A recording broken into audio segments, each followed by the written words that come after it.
all divine routes. Listen to the whispers, no room for doubt.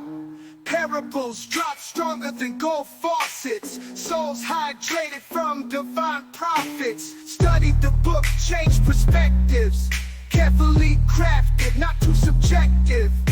A year to reflect, learning perfect. Patterns of grace that time can't deflect. Old Testament drops deep and so real. Kings and warriors, covenant seals. Split that Red Sea, divine reveal.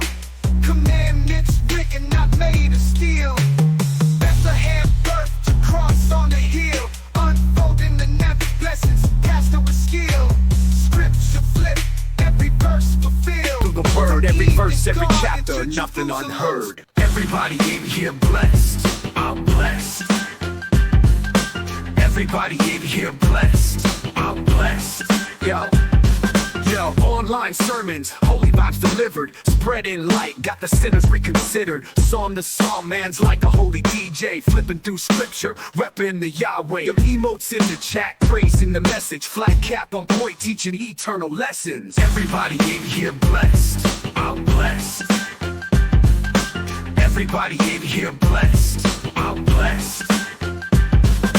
Digital pulpit, preaching like a pro. Followers grow as the faith overflow. Keyboard clicks, holy words they stick. Raining blessings down with a slick rhyme trick. Virtual congregation, united in devotion. 1 year strong, a spiritual promotion. He's a life coach with divine instructions. Streaming holiness, no room for interruption. Flat cap changed the game, new pastoral fame. Virtual shepherd, he's embracing the mainframe. In the comments, affirmatives and amens. With each Goliath tackled, faith extend. Everybody in here blessed, I'm blessed, I'm blessed. Everybody in here blessed, I'm blessed, I'm blessed. Yo, online sermons, holy vibes delivered. Spreading light, got the sinners reconsidered. Psalm to psalm, man's like a holy DJ. Flipping through scripture, repping the Yahweh. Your emotes in the chat, praising the message. Flat cap on point, teaching eternal lessons. Everybody in here blessed, I'm blessed, I'm blessed. Everybody in here blessed, I'm blessed, I'm blessed. Digital pulpit, preaching like a pro. Followers grow as the faith overflow. Keyboard clicks, holy words they stick. Raining blessings down with a slick rhyme trick. Virtual congregation, united in devotion. 1 year strong, a spiritual promotion. He's a life coach with divine instructions. Streaming holiness, no room for interruption. Flat cap changed the game, new pastoral fame. Virtual shepherd, he's embracing the mainframe. In the comments, affirmatives and amens. With each Goliath tackled, faith extend. Everybody in here blessed, I'm blessed, I'm blessed. Everybody in here blessed, I'm blessed, I'm blessed. Everybody in here blessed, I'm blessed, I'm blessed. Everybody in here blessed, I'm blessed, I'm blessed. Digital pulpit, preaching like a pro. Followers grow as the faith overflow. Keyboard. Welcome in, everybody. Welcome, welcome, welcome.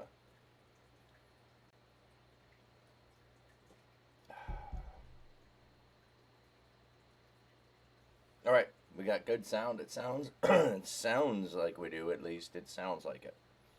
So that'll work.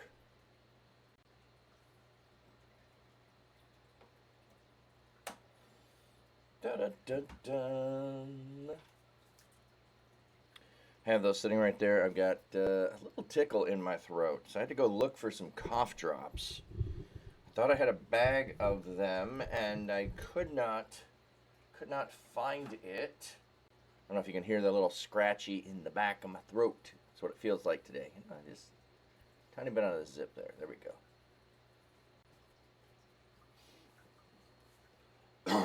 Not that, that's exactly causing anything, but, who knows? Who knows? I'm going to give you fish for just a minute. I want to peek at that. The sunrise is looking good today. Had a nice glow over the lake earlier. Just a hue over the beautiful lake view there, but Dapper man with Saxon head. looks like it's gonna be a good day. All right, so that's what I need. And I need to switch back to my other glasses so I can read my screen better. There we go.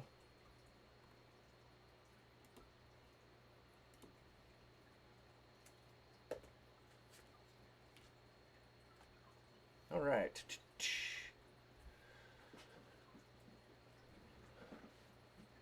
Solomon's most excellent love song. That is a pretty funny way to put it. The preposition Lamed, authorship, which is written by. The Lamed of authorship, also known as Lamed Autoris, is well attested in Hebrew. Or it could be, which is dedicated for, or it could be, which is about or concerning. So, there's debate of if this is written to Solomon, if it is written for Solomon, or about Solomon, or by Solomon. That's interesting. It's most excellent. Song of Songs, the genitive construct. Solomon's most excellent love songs. What's the love here? Appears to be a late addition, just as many superscriptions in the Psalter appear to be added to the Psalms sometime after the original composition. Hey, Miss Jellybeans, how you doing today, friend? How are you doing? Hope you're doing well. Don't have them sitting in front of me. Those are all upstairs. I was going to show you, but I don't have them. You are well. Well, good to hear that.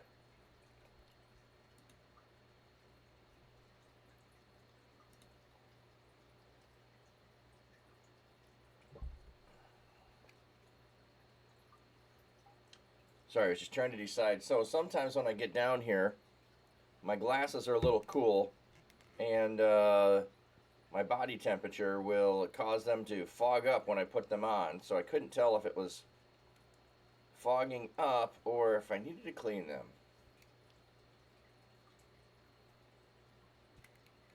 Apparently, I needed to clean them. All right, so interesting. There's a lot of footnotes here at the beginning. So, again, introductory title, lots of possibilities, blah, blah, blah, blah, blah. Okay.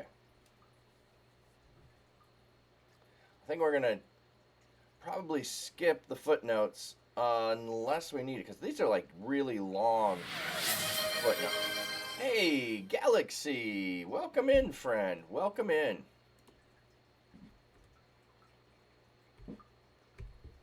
There we go. 5-minute timer has started.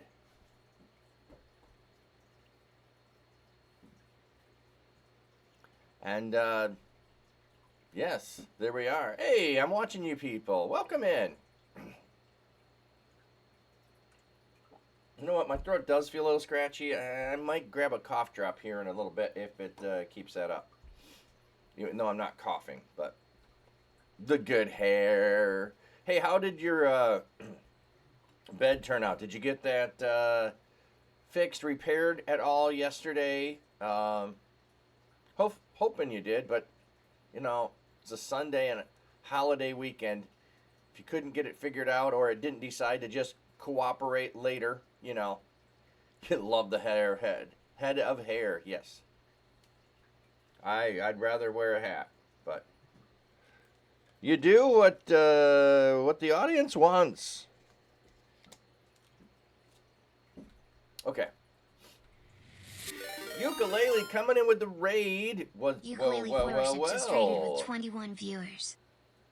I'm watching. I got into it last night, by the grace of God, but this is still dangerous. Yes. Let me get my raid song, everybody coming in, and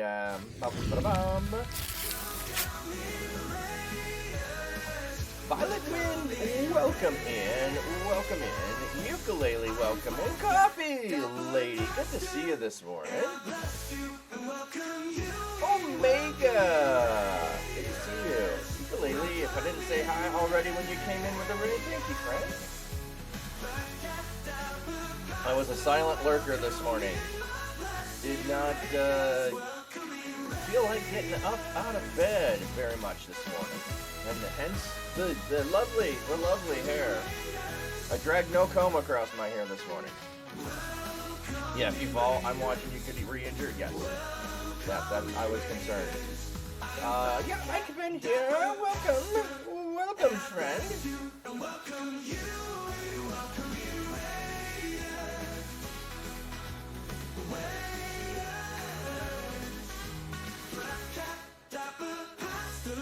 Where I could tip my cap to you if I had one.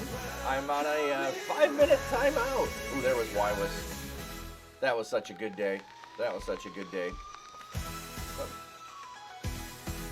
Yes, ReachCon is Friday.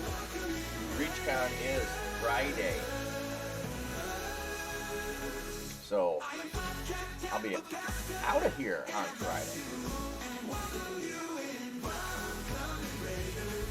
All right.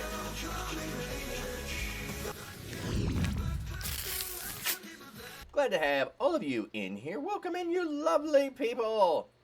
I'm wearing this today.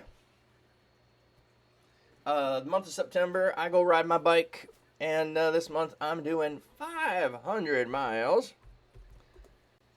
And there's more info. You can go check that out if you're interested at all in what that is. It's helping to fight kids' cancer. Not that I have anything directly connected to any like niece or nephew or my own kids. I just have known a lot of people with cancer throughout my life. And so when I was looking for a cause, that seemed like a good cause to ride my bike for. So that's what I'm doing. So when I get done streaming, that's the plan. Go ride my bike today, which I still would love to be able to figure out doing a bicycle stream. I've tried it before. I don't have good enough Wi-Fi or internet service to pull it off where I live. So, been a pastor for, 20 plus years. I stream the Bible Monday, Tuesday, Thursday, Fridays. Friday I'll be on a plane headed to ReachCon. Do I have a command for that? Boy, I should know if I do. There we go. Which is a bunch of Christian streamers and content creators, and we all did the Alpha course. But you don't have to know any of us if you're interested in going. If it's in Orlando on Friday and Saturday. So, if you're in that area and you can make it, come on down, hang out, IRL meetups. Even if you're not able to make the conference, message me if you hang out in my stream. And we can figure something out to meet up. Hey, the timer is up, so the hat is back. All right, let me show you. Also, I've got fish. I've got another channel that's just fish. If you like those, fish are pretty fun, I think at least. There's all 4 of them. Let's just do one at a time. There's the pond outside. It's like they're all over in the left there. Oh, it was a Friday morning. Woke up and the pumps were both not working, which was not fun. There is sunrise cam. Sun is behind the trees, hiding out there. It should be up in about a half an hour. Guppy's behind me. They're not so easy to see this morning. And there are the I don't know if should I keep calling them the baby koi, because I guess they're still little guys. They're still little guys. With his cam he shows it all. Little fish boat. Yes, well, yes, free conference, free food, awesome giveaway contest. Exactly. You can get free tickets. Like, if you want to go, Dapper, use the code Dapper. Should still be able to get a free ticket. I don't think I had 50 people that used the code DAPPER. So you have a small SpongeBob pineapple in your guppy tank too? Yeah. Yes, it works perfect for the guppies. They're able to go hide in there from others to, escape. So that's fun. All right, so we're reading through the Bible in a year. Let me show you the... Here's the list. Which we're behind. We got behind here in the middle of the summer. So we're doing Song of Solomon. I don't know if we'll get it all done today. I'd be happy to get it all done today. That would be good. So that would have been the 18th and 19th of last month is when we should have done that. And we've got Chronicles to jump into. And 2 Corinthians started. So we're a few weeks behind here. Thanks for the alert. Yeah, I've been here. Yeah, I've been here. Come on in. Have a seat in the back. Preparing to blush. Well, this, I know some people are like, shouldn't you say this is adult only here? No, it's in Scripture, and we hand out Bibles to kids. Unless you're handing out only a Psalms and New Testament, it's in kids' Bibles. Well, maybe not, I don't know, the reader's versions. Well, when you're doing story Bibles, it's not. If you're doing a story Bible, it's not. But it is only inappropriate if we make it inappropriate. That's how I see it. If we're talking about romantic love, which is, I think, what we're talking about, yeah, there are some descriptions that will get a little spicy. And, some of them are just straight up weird. Because we don't live in a culture where talking about someone as a goat is going to impress the ladies. So, gentlemen out there, this is not where you get your pickup lines. Okay? You don't go to Song of Solomon for pickup lines. So, no. I was not meaning to say that you had said it was inappropriate. I'm watching you people. I have heard other people before say that. So I was just covering the basis since we had a raid coming in. And I don't know everybody who might have been in the raid. So I got why you were going, oh, this, makes me blush. Yeah. And I don't think there's a problem with that. So, all right. So we just got started. I read the whole intro there in one Solomon's most excellent love song. And there's tons of really, really long grammatical and source problem things over here, and I just decided, unless we decide we want to, I'm probably not going to go look up a lot of the footnotes. So that's a nice emote. Okay. The beloved to her lover. Oh, how I wish you would kiss me passionately, for your lovemaking is more delightful than wine.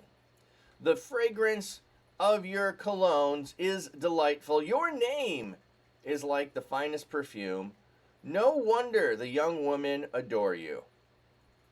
It's a pretty good opening line, I would say. Draw me after you, let us hurry. May the king bring me into his bedroom chambers. Okay, now it has these titles in here, and I often point out whether they're there or they should be there or not. So notice this one has a 2 in front of it, and then they made it bold. I really wish they didn't make it bold, but they're doing that to be helpful to show us where the switch is happening of who's saying one line and who's saying another. And then this one here that does not have a number in front of it is what they've added. Those really, I don't want them. Okay. So I believe there are 3 different speakers in this, if I remember. There is the beloved, there is the maidens, and they will go back and forth, and then there's the other side. So there's the guy, there's the gal, and then there's some maidens who are around. We will rejoice and delight in you. We will praise your love more than wine. Okay. I think part of, like, I'm trying to think of why would you choose wine? Well, let me see. Actually, you'll see it. There's a footnote say. Oh, okay. So the implication there being the intoxicating effects of wine on a level of something that's desired. And in ancient Egyptian love poems use the imagery of wine and intoxication to describe the overwhelming effects of love. Okay, that makes sense. I was wondering if it was going in the direction of luxury of some kind, but no, it's more of that desire for the effects of what wine will do to you and what love can do to you.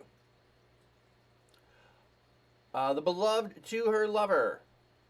How rightly the young women adore you. So, like, hey, they all know you fine, and you with me. That's what we got going on. Huh, yeah, could be. Could be I'm watching. Yeah, definitely some kind of level of euphoria, I would think. The country maiden and the daughters of Jerusalem. Like this, like, why did you need to put that in there? That's where it gets confusing when you have this in big bold and then this in bold. This one is in the text, but which also, the footnote at the beginning said these might have been added at a later date than the original, so that might be why they're bolding them. I don't know. The beloved to the maidens, I am dark but lovely, O maidens of Jerusalem, dark like the tents of Kedar, lovely like the tent curtains of Salma. Okay, so since she says, I am dark, there are some people who think this must be the love poem to the Queen of Sheba or from the Queen of Sheba. He was also married to Pharaoh's daughter. She could have been darker as well. So I don't know that we know who the love poem is to. And when a dude has 800 wives, I think it's 800, it's 700, 800, I can't remember what the number is. He's got too many. It would really be interesting of why you would have a love poem. You know, I don't know. But anyway. Yeah, you're done. No, it's no worries. Keep it going. It's fine.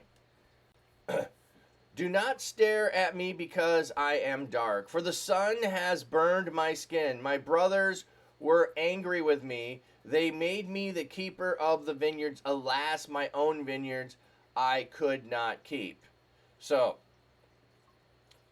I had to do labor out there. So, maybe it's not the Queen of Sheba. Why would she have had to do her own work out there in the vineyards, in the fields? And her brothers were punishing her by making her do work. That doesn't sound like Pharaoh's daughter either. So I said, some people will hypothesize one thing, but let the text help guide you to what's going on. So she could be sunburned more. So don't look at my dark skin because I was out in the sun all the time. Now, most likely that's going to be face and hands, or, you know, little bit that was exposed while she was working. The beloved to her lover. Tell me, O you whom my heart loves, where do you pasture your sheep? Where do you rest your sheep during the midday heat? Tell me, lest I wander around beside the flocks of your companions.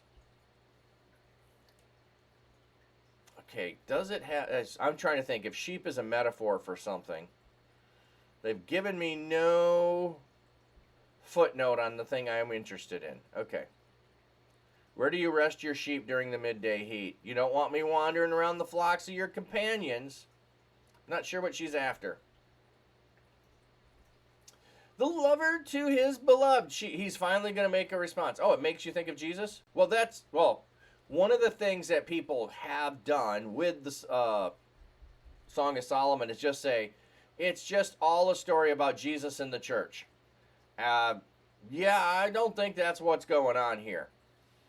Yeah, you might get some references or ideas there, but yeah, I think that's going too far to say. It's just an analogy of Jesus and the church, because he loves the church, and the church loves Jesus. Let's go no on that. Don't think so. Okay, so the lover finally replies. So they're just going to call him lover and beloved. So lover and beloved, the one who loves the lover is the beloved. Okay. If you do not know, O most beautiful of women, simply follow the tracks of my flock and pasture your little lambs besides the tent of the shepherds. Okay. Pasture your little lambs. Is that a reference to her children? And where all your kids then would be if it was the sheep during the... Or is that the rest of the harem? I'm like, the metaphor here, if you try to fully pull it all out, is like, do you need all of that or just want to go along with the poetry aspect of it? I think here I'm going to just fall on the poetry aspect because he's talking about sheep. So I don't know much about them other than they're not bright. That's about all I know. The lover to his beloved. Oh, my beloved, you are like a mare among Pharaoh's stallions. Thought it was filly. It was common in ancient love literature to compare a beautiful woman to a sleek filly. Yeah, that's what I was thinking. For example, Horace does that. Okay. I was trying to figure out, I thought it was a filly, but here they say mare. Alright, I'll leave it. And Pharaoh would have been one that would have been prominently well known for the horses that he has. So that would be why you pick Pharaoh's stallions. Your cheeks are beautiful with ornaments. Your neck is lovely with strings of jewels. We will make for you gold ornaments studded with silver. The beloved about her lover. While the king was at his banquet table, my nard gave forth its fragrance. My beloved is like a fragrant pouch of myrrh, spending the night between my breasts. My beloved is like a cluster of henna blossoms in the vineyards of En-Gedi. Henna plant is an inflorescent shrub with upward pointing blossoms. En-Gedi is a lush oasis in the midst of the desert. So, notice how we're picking things that are beautiful, and we're picking things that are rare, and we're picking things that are enjoyable. So if you're out there trying to figure out how to write poetry, there's some good advice. The lover to his beloved. Oh, how beautiful you are, my beloved. Oh, how beautiful you are. Your eyes are like doves. Your eyes are doves, and they're putting it like because it's metaphorical. Okay. And it's like funny, like every time we bring up a new thing, like, oh, well, the Arabic love literature describes doves as having sentimental eyes. So your eyes are like dove eyes. And we get you doe-eyed. I don't know if I've ever heard dove eyes, but. The beloved to her lover. Oh, how handsome you are, my lover. Oh, how delightful you are. The lush foliage in our canopy bed. The cedars are the beams of our bedroom chamber. The pines are the rafters of our bedroom. The beloved to her lover. I am a meadow flower from Sharon, a lily from the valleys. Now we're going to go to flowers.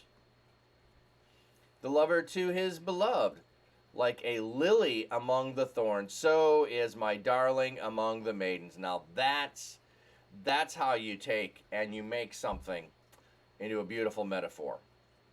You just said you're a flower? Yeah, you are.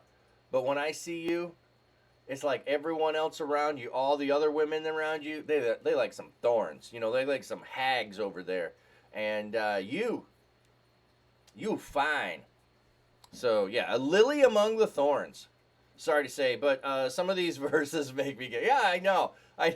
Some are like, I'm not sure what you're saying, but I think I know what you're saying. So I'm not going to think I need a lot of explanation here.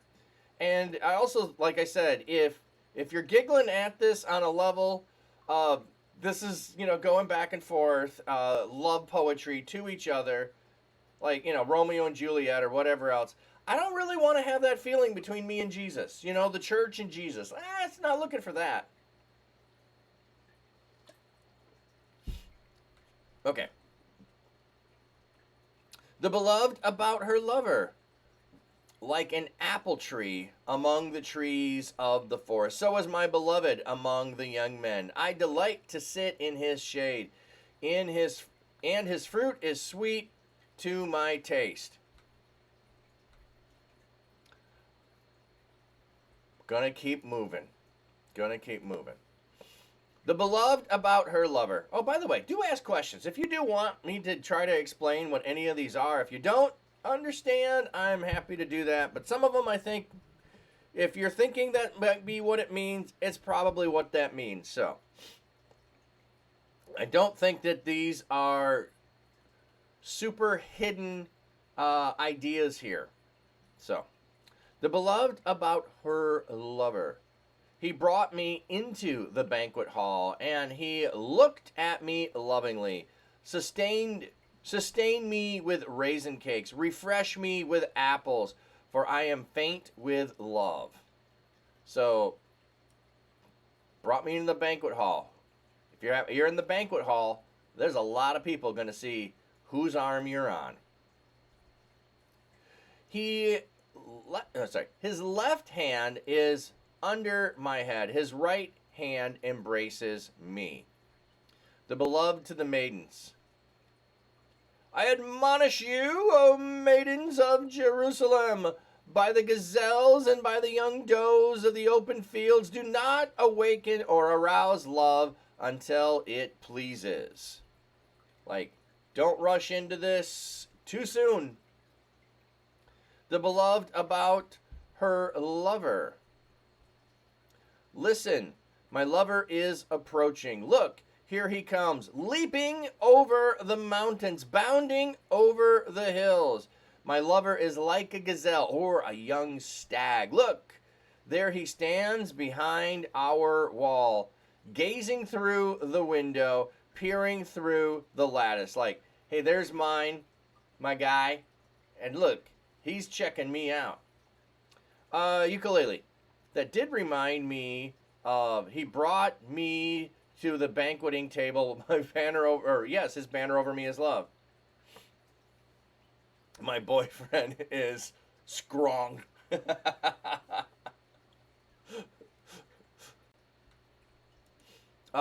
yeah, there's this, there's a little bit of this that does feel like, I think, it's supposed to be like young love also in here as well. Yeah, I'm trying to remember what the reference is for that song, Ukulele. Because it should, I've got a lot of hymnals, I could look it up. And they usually have in there the reference to what verse, but I don't know. I don't remember the rest of the song.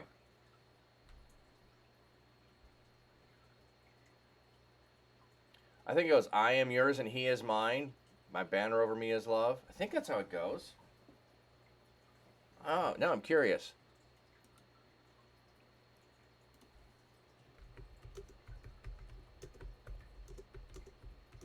Because I'm wondering if that song is from the Song of Solomon's. Yeah, 2-4. His banner over me is love.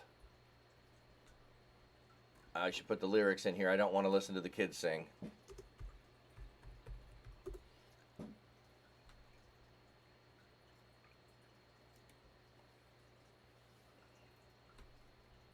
Come on. I clicked on you. You can go. Unrelated, but will you do a song battle again anytime soon? I've just done those around holiday season so that I have enough songs on a topic to do that. So that's why I've done it Christmas, and then people are like, yeah, that was fun. Let's do it again. So I did that for Easter, but maybe I could do it another time. Maybe that's what I should do for Streamiversary next year. Is do song battle and go in any direction of any songs that we want. Okay. Yes, this is totally got to be from Song of Solomon, because I am my beloved's and he is mine. His banner over me is love. That's Song of Solomon right there. Right there. And then he brought me to his banqueting table. His banner over me is love. Yeah. He's fairest of 10,000 to my soul. His banner over me is love. Yeah. So,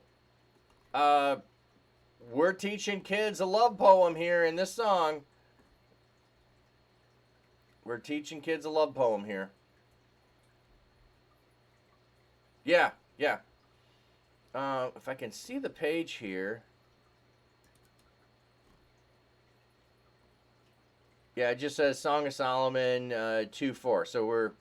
Oh, and then it is 2:16 and 5:10. So yeah, so the three lines are 2-4, 2:16, and 5:10. So yes, this is totally... I'm glad you mentioned that, ukulele. That is interesting, though. Don't think I remembered that. So there is a song you can sing if you're ever gonna, cover this in church.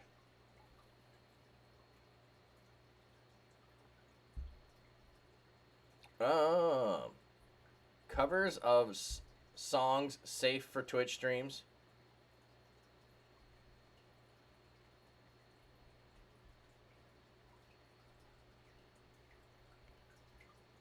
Okay. Now I lost where I was. Oh, yeah. Peering through the lattice. A little peeping going on. Wait. Is this stalking? Is this stalking? There he stands behind our wall, gazing through the window, peering through the lattice. He's stalking me! No, I don't think that's what it is. It's catching a glimpse. The lover to his beloved. My lover spoke to me, saying, "Arise, my darling, my beautiful one, come away with me. Look, the winter has passed. The winter rains are over and gone. Blossoms have appeared in the land. The time for pruning and singing has come. The voice of the turtle doves is heard in our land. The fig tree has ripened its fig. The vineyards have blossomed and given off their fragrance. Arise, come away, my darling, my beautiful one, come away with me." So, earlier there was the, hey, don't awaken love before it's time. This sounds like the reply. It's time now. It's time. Waited the proper time for love, and now we're going there. Yeah, I'm watching you. That's a nice emote.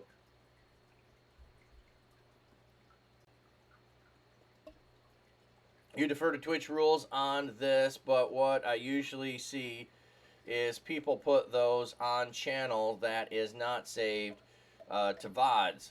For someone doing it regularly, they should join Twitch DJ program. I didn't know there was a Twitch DJ program.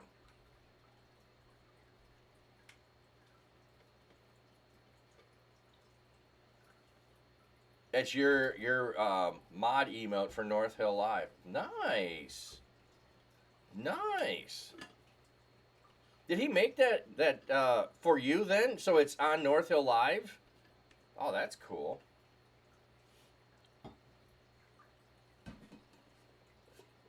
Sorry, I'm just refilling. Just refill. Said I got a scratchy throat, so I'm sucking down the tea today. The DJ program is new. It has special licensing for DJs. Well, there's a bunch of DJs. That's cool that they created something that to help them. I have noticed that when I have little clips of songs, even if I save them in my VODs on Twitch, I'm not likely to get copyright strikes there. But if I put that same VOD over onto YouTube, like even if it's like a 10, 15 second clip of a song, they will sometimes hit me with a copyright can't monetize thing. It's like, wow, that's a little overbearing. And then, you know, if you're actually doing something in a way that's fair use, you've got to go plead your case for fair use before they will, you know, take that all off. So Twitch is a little bit more I want to say generous, I guess is the way on assuming that you're not doing things nefariously or taking advantage of people, I think. Or maybe it's just they're not as concerned. I'm not sure. All right. The lover to his beloved. Oh, my dove. In the cleft of the rocks, in the hiding place of the mountain crags. Let me see your face. Let me hear your voice. For your voice is sweet and your face is lovely. Okay. Like I said, these I just wondered if it was going to tell me there was a different option there besides dove. Oh, you know what I heard on a I haven't looked it up, but let's go do this. Let's go look up the word for dove here.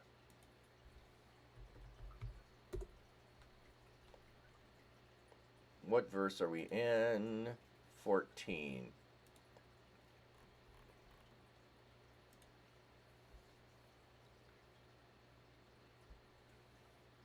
Well, it'll come up with and say copyright on YouTube, and then you can't monetize something that has copyright on it. So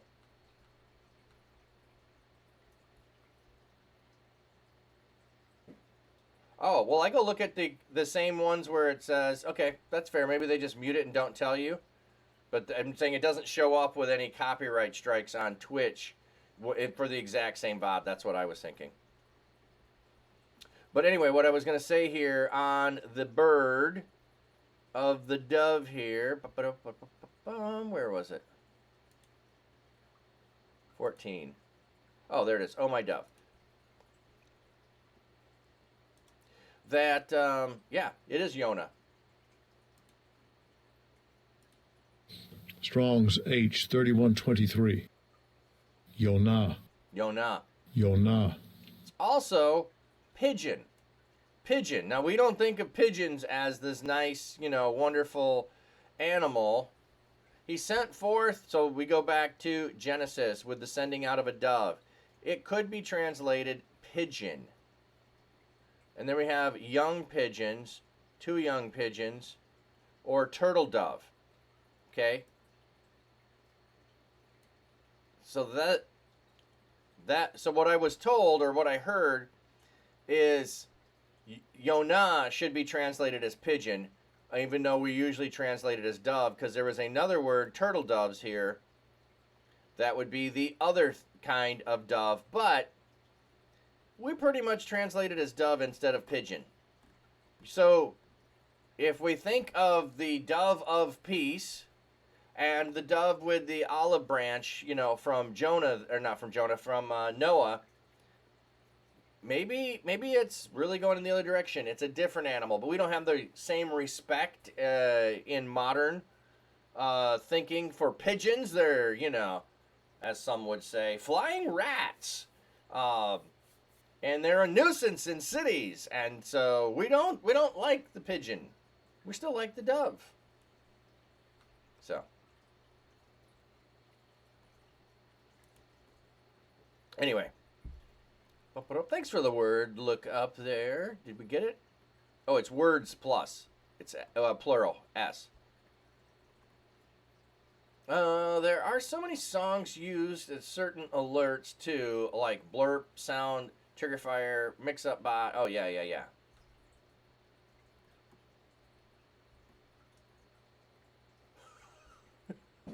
They're hood seagulls. That's a new one to me. I have not heard that one. I've not heard that one. Hood seagulls. Okay. Anyway, I just thought I would look it up so that I was, because I hadn't looked it up since I heard that in a podcast I was listening to was talking about that Yonash could be or maybe should be translated as pigeon. So you just made it up. Well, okay. It's got some street cred, I would say. Hood seagulls.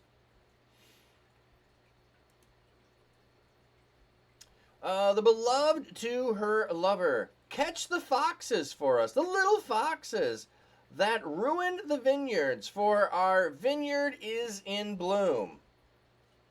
Okay, does it tell me the foxes is metaphorical? Foxes are unspoken of, or always spoken of in a negative light in the Old Testament and in the ancient world, were particularly associated with destructive tendencies with regard to vineyards. So, okay, catch the foxes who are gonna invade our love and cause problems here. Let's get rid of those people who are gonna cause strife within us. Yes, pigeons in the Bible. Yes, the haters. Oh, there we go. Yes. Yeah, the haters. That's a good way. Or you could just be mischief makers. The beloved about her lover. My lover is mine, and I am his. He grazes among the lilies. So, if we want to go back to our song, what was it? I am his and he is mine. We don't finish the rest of the verse. He grazes among the lilies. This line can be translated the one who grazes among the lilies or who feeds his flock among the lilies. The latter would picture him as a shepherd, pasture his flock among beds of flowers, which they were eating, while the former would picture him as a gazelle feeding among the flower beds. Because of the occurrence of the gazelle motif in the following verse, it's more likely the motif is present here as well. Okay. Jealous, covetous, spiteful people too, maybe. Oh, yeah, yeah. Yep, exactly. All of those people. All the ones that need to be watched. I want to go look at what the... I want to go look at what the Hebrew here is on 16.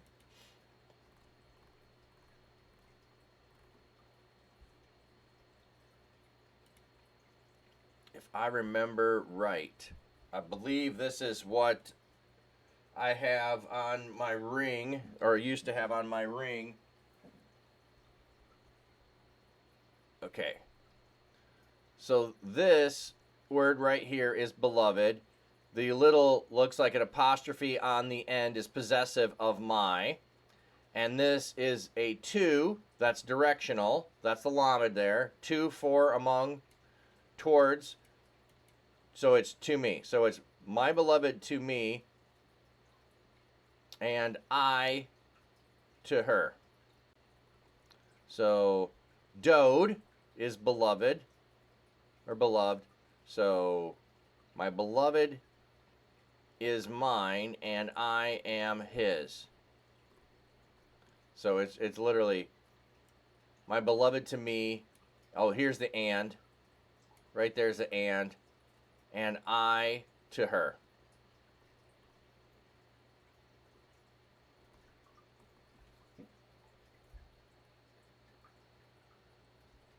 So, all right, I just want to go look at that. I think that's...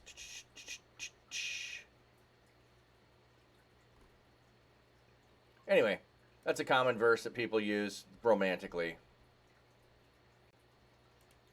Okay. The beloved to her lover, until the dawn arises and the shadows flee. Turn, my beloved, be like a gazelle or a young stag on the mountain gorges. So,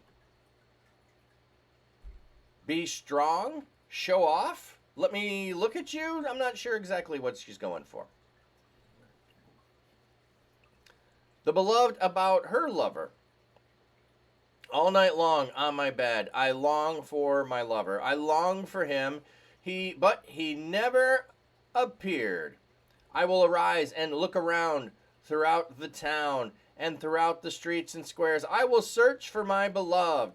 I searched for him, but I did not find him. The night watchmen found me, the ones who guard the city walls. Have you seen my beloved? Scarcely have I passed them by when I found my beloved. I held on to him tightly and would not let him go until I brought him into my mother's house, to the bedroom chambers of the one who conceived me. Okay, I know this might sound weird to our ears, but I think there's a level of I'm grown up if I'm in my mother's house kind of thing. There's a debate about the reason why the woman brought her beloved to the mother's house. Campbell notes that mother's house is sometimes referring to the place where marital plans were made. Some suggest then that the woman here was unusually bold and took the lead in proposing marriage plans with her beloved. The approach emphasizes the marriage plans. On the other hand, others suggest a parallelism with mother's house and chamber she was conceived in, focusing on the bedroom in her mother's house. That's what I'm getting. Field suggests that her desire was to make love to her beloved in the very bedroom chamber where she herself was conceived, to complete the cycle of life love. If this is the idea, it would provide striking parallels in a similar picture in 8:5, in which the woman exults that they have made love in the very location where her beloved had been conceived, under the apple tree. Okay.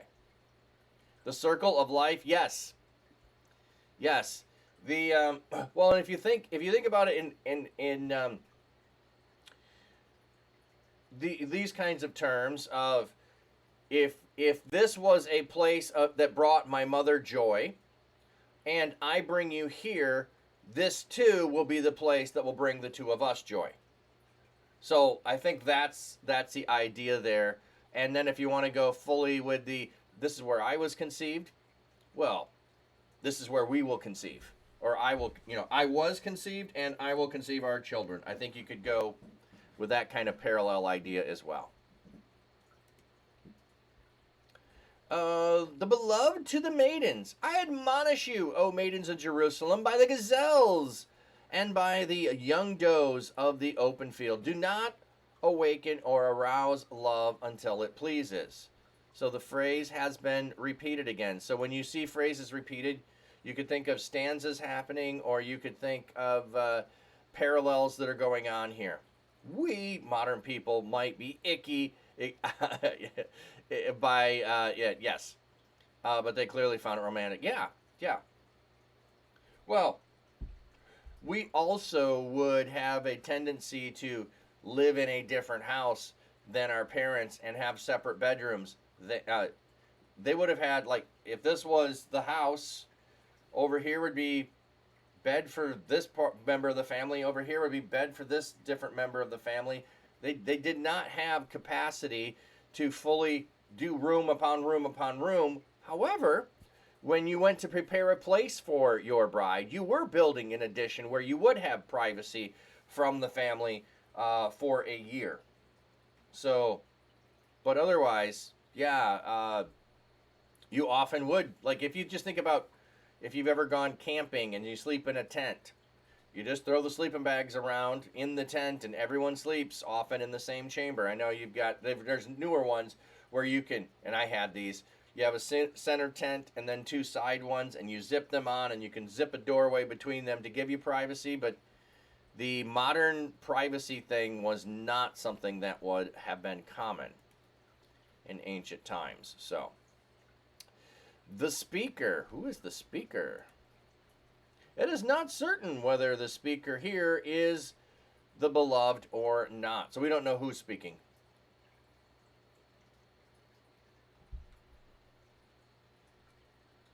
Oh, okay. Maybe it's talking about animals giving into their urges in the spring as natural. Yes, but we think we should be wiser to young love as humans with reason and God's laws. Maybe.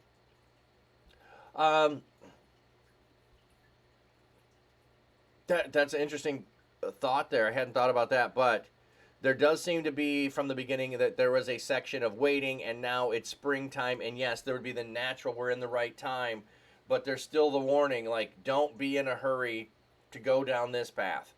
And why does she say that? Because she was so obsessed, I'm going to use that language, she was so obsessed with making sure that she got hitched, that she's out endangering her life in the middle of the night because she's fretting over where is he at.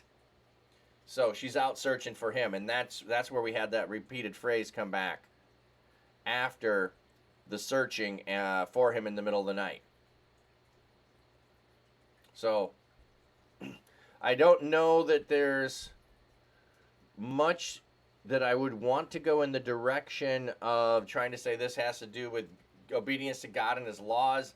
There could be a deeper level of that, but like, as much as I like to search and go for deeper meaning within stuff, I don't find in poetry as often that that's the direction I want to fully dive down to. So, but I like your thought there.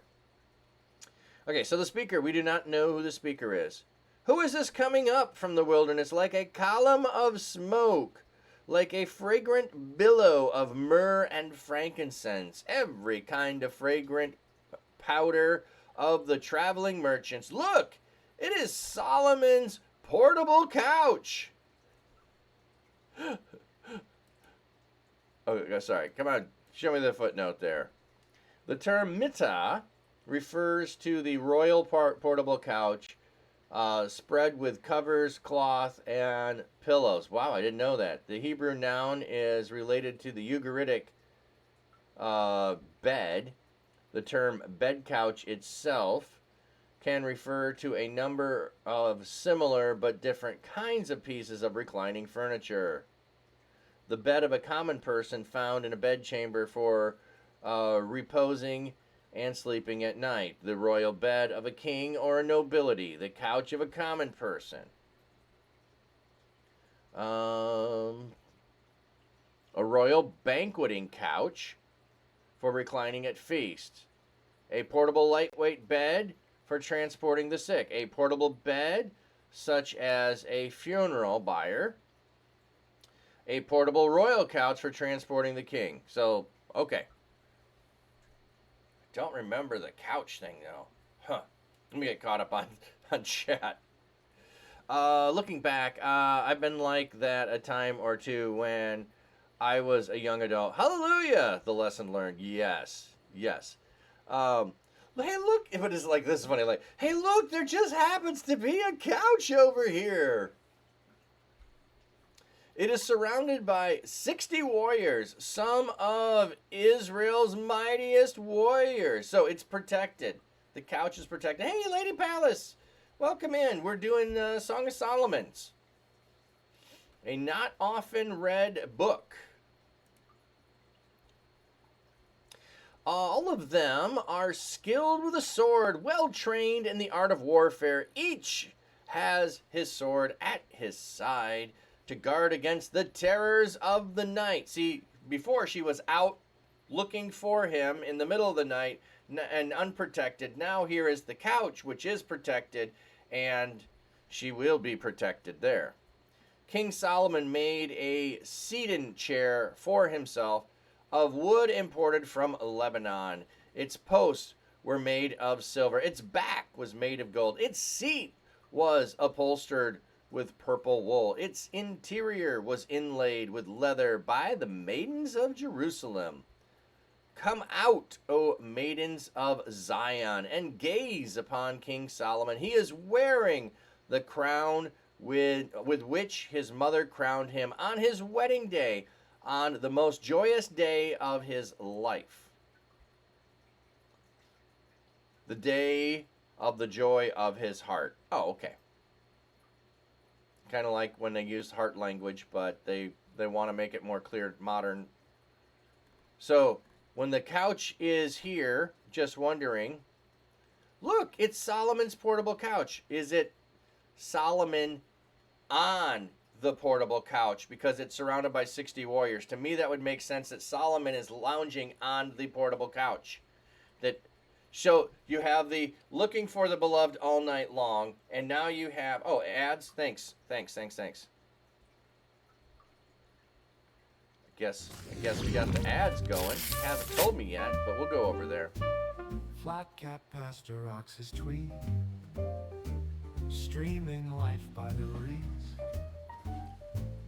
Fish pond calm and glassy clear, view it all right from here. Dapper man with sax in hand, plays tunes by his quiet land. Time to feed the fishies. Look at them. Hungry fishos. Fish with ease. Watch the fish, they swim along. It's not telling me today that the ad's even happening. Like, usually it has a countdown on that. Oh, now it is. Now it just popped up and says I've got a minute. Stream it live, come what may. With his cam he shows it all. Little fish both big and small. Life in pond so serene, nature's beauty on a screen. See the ripples, watch the flow, hear the music, gentle glow.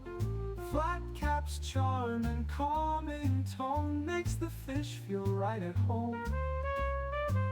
Watch the fish, they swim along to the rhythm of his song. Flat Cat Pastor shows the way, stream it live, come what may.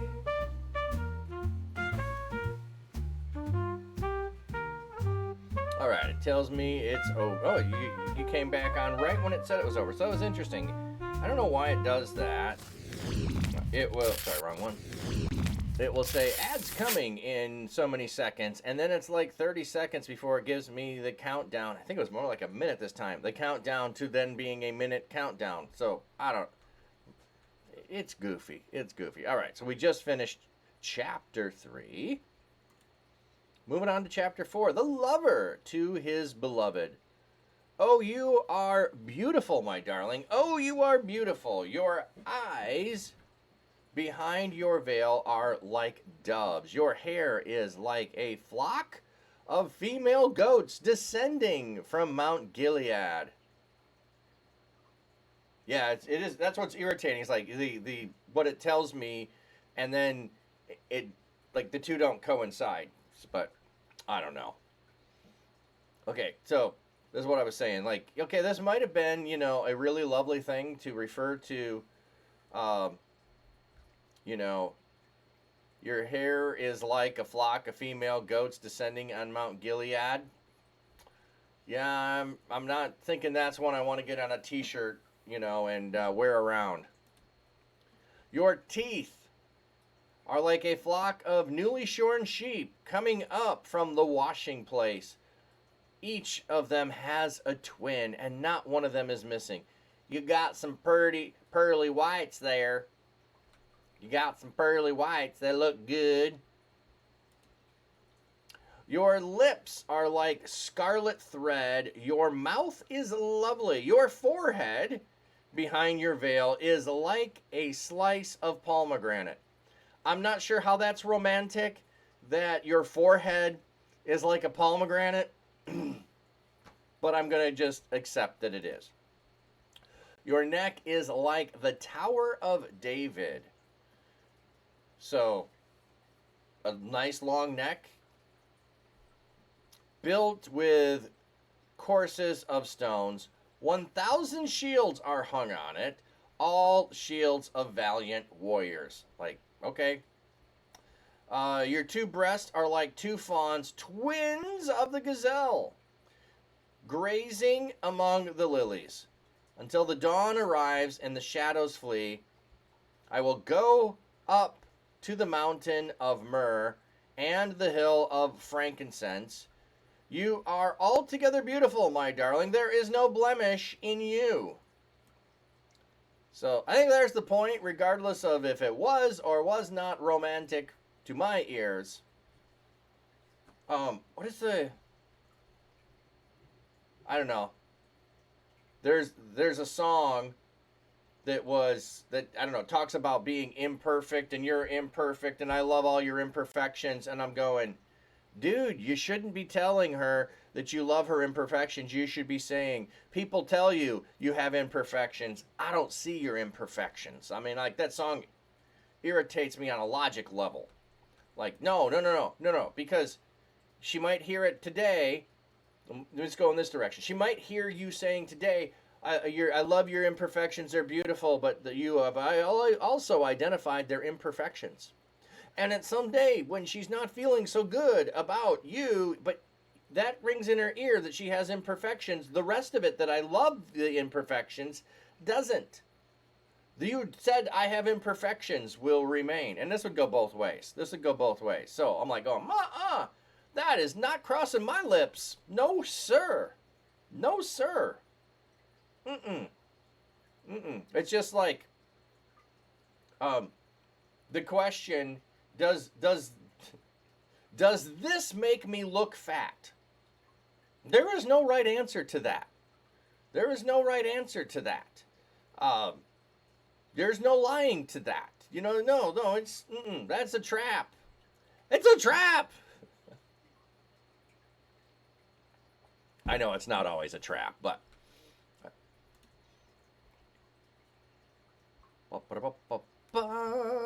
yeah, it's a trap. Come with me from Lebanon, my bride. Come with me from Lebanon, descending from the crest of Amana, from the top of Senir, the summit of Hermon, from the lion's den and the mountain haunt of the leopards. You have stolen my heart, my sister, my bride. Okay. The young man, his bride, were not physical brother and sister. Yeah. So, it says, you've stolen my heart, my sister. It's just, like, there wasn't, okay, so just another way. So if it says my brother or my sister, and there was a family connection, it didn't necessarily mean that you had the same mom and dad. It could be you were cousins as well. So it also can just be those people within my town. And so this is just, yeah, this is not a reference to anything icky. There we go. You have stolen my heart with one glance of your eyes, with one jewel of your necklace. So, the eye stone of your necklace. Okay.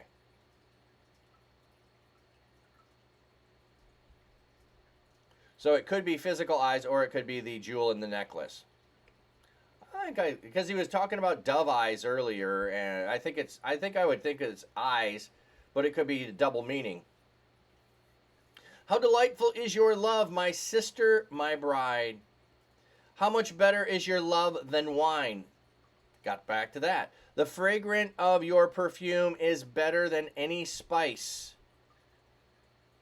It's better than, I can't even think of their names. Posh Spice, Baby Spice. I don't know what the Spice Girls' names were. I never listened to them. I was going to make a joke, and then I couldn't even make it because I don't know their names. Okay. Your lips drip sweetness like the honeycomb, my bride. Honey and milk are under your tongue. So these are references. Honey, milk and honey is abundance. And you would have milk if your animals are in abundance, and honey if there is an abundance of rain to provide for flowers for the bees. What? Crazy Cries coming in Crazy with the Cries raid. just rated with 6 viewers.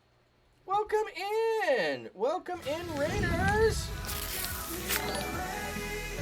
Crazy Cries, thank you. Thank you, my man. How you doing? YT, welcome in. Welcome in. Thanks for being here. Thanks for coming in with the raid.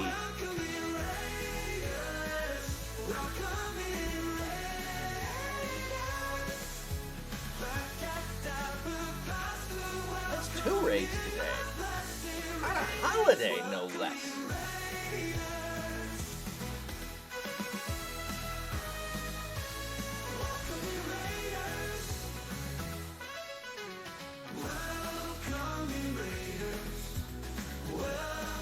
Stream's going well. Stream is going well. What were you up to? We should get a shout out.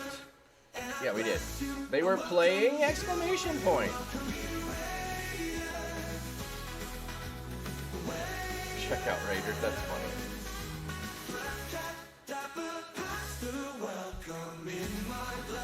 Dead by Daylight tonight. Okay.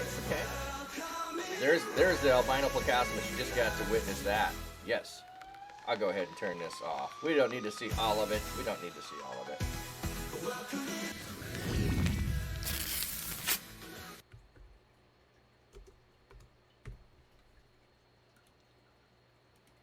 So, those who don't know, and by the way, those who came over with Crazy Cries, what is one thing you love about Crazy Cries? If you want to drop that in the chat, I'd love to hear what you love about Crazy Cries.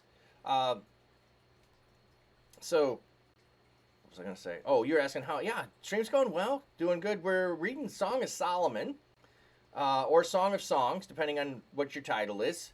And don't often spend a lot of time in this book. And some shy away from it, thinking it too salacious to read. And I just want to read it from the level of, it's a beautiful love poem between two people that love each other. And there's some beautiful lines in there. There's some weird stuff in there because we just don't use those references today. So, but you can see I've got fish back here. I've got hats back here. I am a pastor. Have been pastor for over 20 years. And I stream on Twitch, reading the Bible in a year. Monday, Tuesday, Thursday, Friday, but not this Friday, because if you see down here, I will be in Orlando on Friday at ReachCon, which is a bunch of us who did the Alpha course, which Alpha is an introduction to the Christian faith, and we'll be there. But you can also attend, and there will be free food, there will be video games to play, there'll be speakers, there'll be concert. There's gonna be all kinds of stuff there. Oh, and you can win one of 3 gaming laptops. I'm excited to see who wins those. So I call dibs. That's all I gotta say. I want to be coming home with a new computer. So anyway, trying to think if there's anything else that I usually say to people. I am riding bike this month for kids cancer. I do that in September, and there's info on that if you're interested at all. So thank you all for coming in. Classic Lake, hey, hello, glad to have you here. Okay, don't think I've missed. Oh, you already put Reach in there.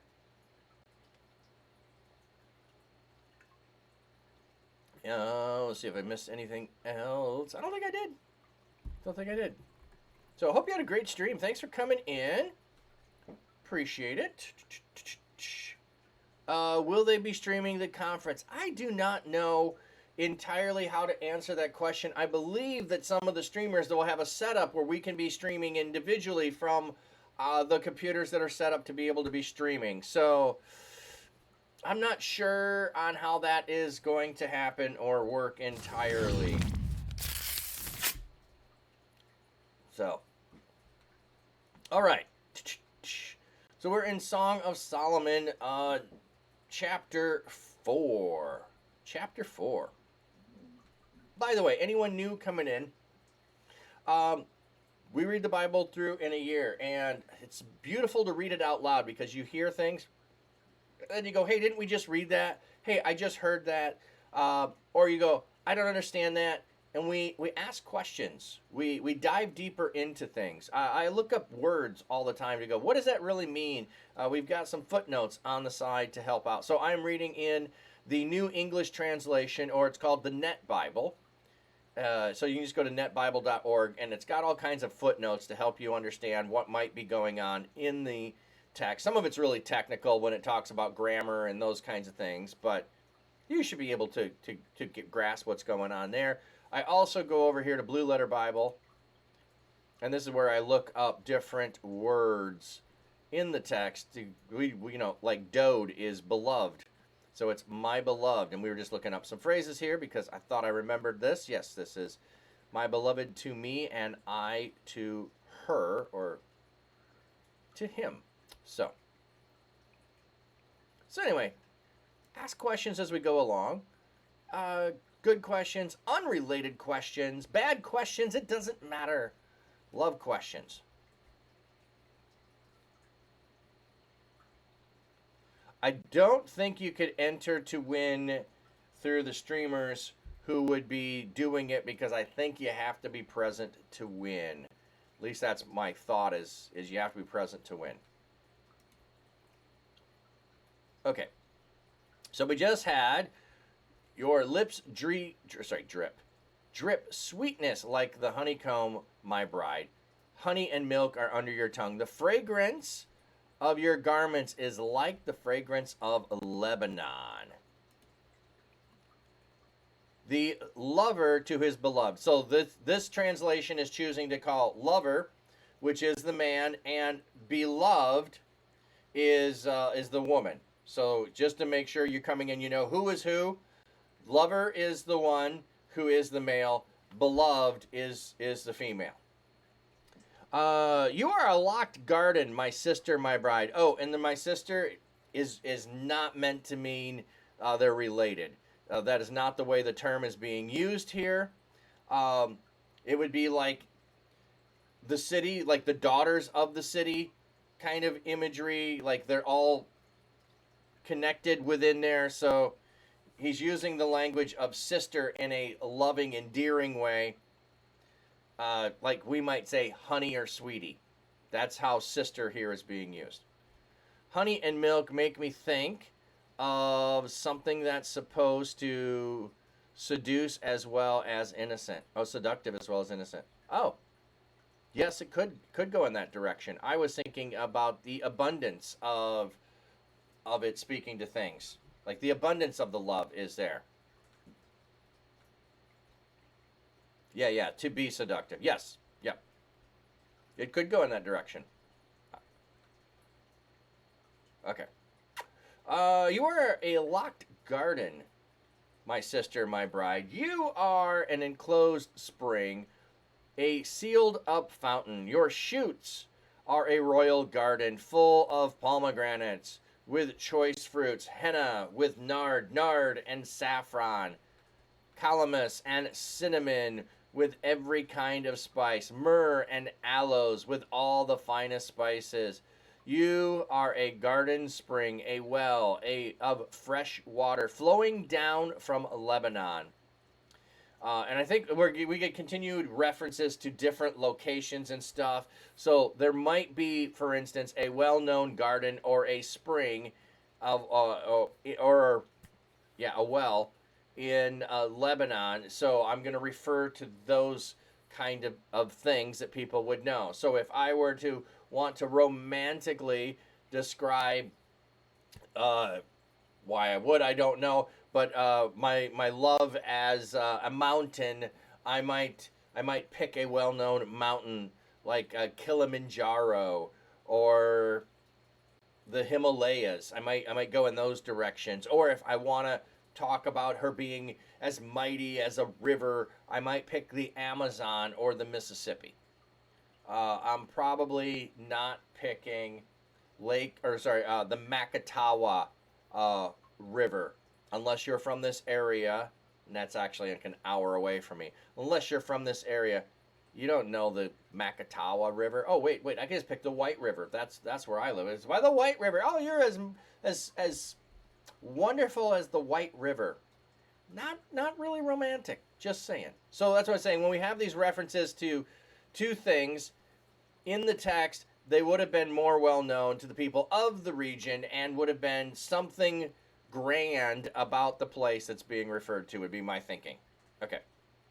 Awake, O north wind, come, O south wind, blow on my garden, so that its fragrant spices may send out their sweet smell. May my beloved come into his garden and eat its delightful fruit. The lover to his beloved. So we got the back and forth continuous replying between the two. I have entered my garden, O my sister, my bride. I have gathered my myrrh with my balm spices. I have eaten my honeycomb and my honey. I have drunk my wine and my milk. So, yeah, if this was, you were saying earlier, maybe there was something supposed to be happening there. It has. The poet to the couple. Okay, that's weird. What is the Hebrew here? There is a little debate about the identity of the speaker and the audience addressed. There are 5 options. Okay. Eat, friends, and drink. Drink freely, O lovers. Okay, he is addressing the bride.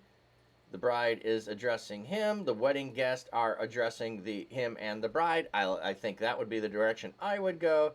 He and his bride are addressing the wedding guest. Don't think so. The poet is addressing him and his bride. I think it's the wedding guest. Sorry, you need to go. Have a blessed day. Thank you for being here, Miss Jellybean. So good to see you. So good to see you. Yes, have a blessed day, friend. The beloved about her lover. I was asleep, but my mind was dreaming. Listen, my lover is knocking at the door. The lover to his beloved. Open for me, my sister, my darling, my dove, my flawless one. My head is drenched with dew, my hair with the dampness of the night. The beloved of her lover. I have already taken off my robe. Must I put it on again? I have already washed my feet. Must I soil them again? My lover thrust my hand through the hole of my feelings. Oh, and my feelings were stirred for him. I arose to open for my beloved. My hand drips with myrrh. My fingers flow with myrrh. On the handles of the lock, I opened for my beloved, but my lover had already turned and gone away. Oh no! He didn't get up soon enough. I fell in despair when he departed. I looked for him, but did not find him. I called him, but he did not answer me. The watchmen found me as they made their rounds in the city. They beat me, they bruised me, they took away my cloak. The watchmen, those watchmen on the wall. See, I told you earlier there was danger in the street. Now we have it happen. So she doesn't get up in time. He leaves. She chases after him. She gets beat up. I admonish you, O maidens of Jerusalem, if you find my beloved, what will you tell him? Tell him that I am lovesick. So again, lovesick. That was what caused her to go out the first time when she was safe. Now it's caused her to go out again, and something has happened.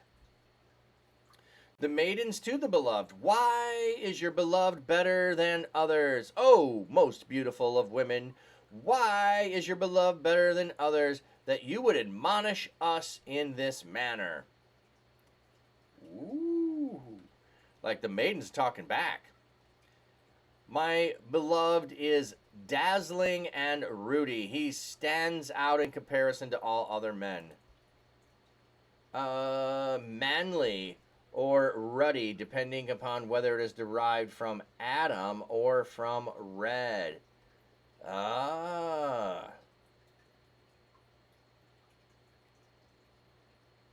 Okay.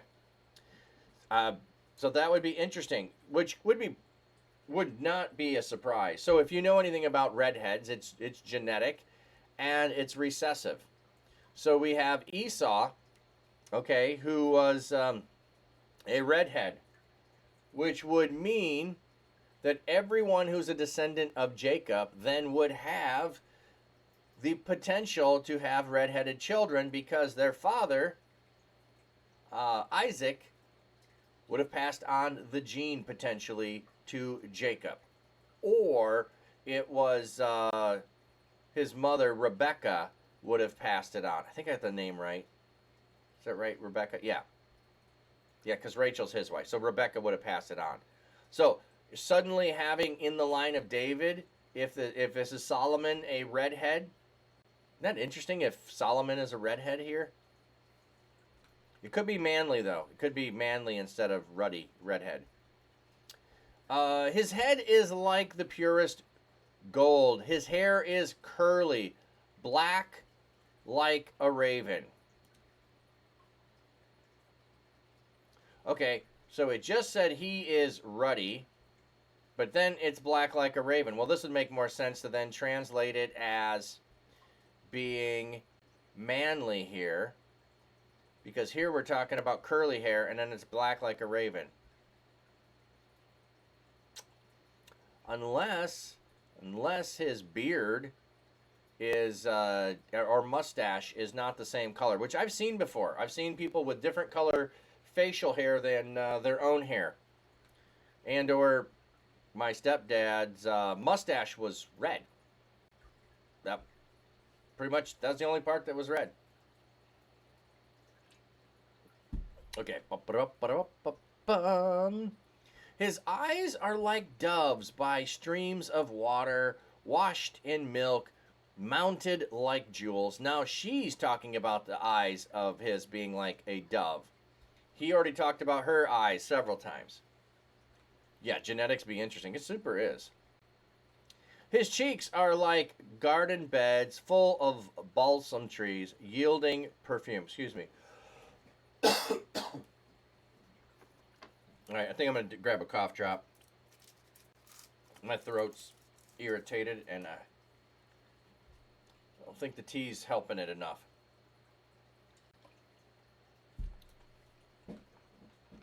So if you hear clinking, that's what it is. His lips are like lilies, dripping with drops of myrrh. His arms are like rods of gold, set with chrysolite. No cap. No cap. Well, there we go. Let's get the timer set. Good hair. Maybe. Don't always look good. Okay. His abdomen is like polished ivory inlaid with sapphires. The term meh sorry.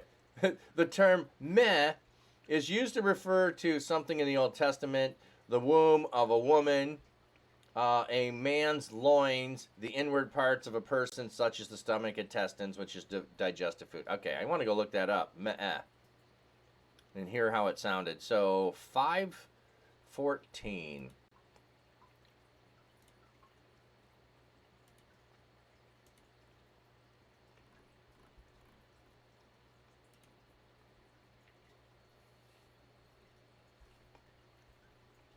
His belly. That's how they all translates it here. Me'ah. Strong's H 4578. Me'eh. Me'eh. Oh, it's right Me'eh. there. So belly, heart, womb, bowels. His bowels. Okay, I see why they went with belly.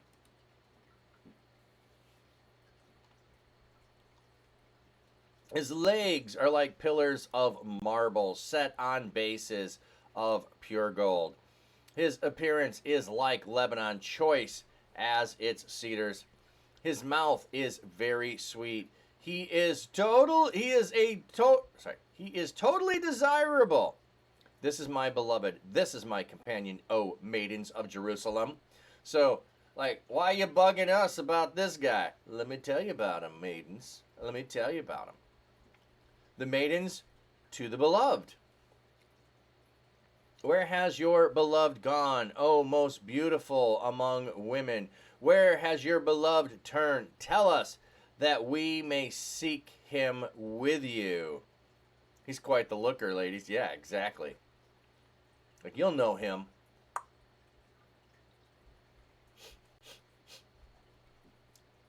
I had a reference my wife makes pop in my head, and I just decided I'm not gonna say that one.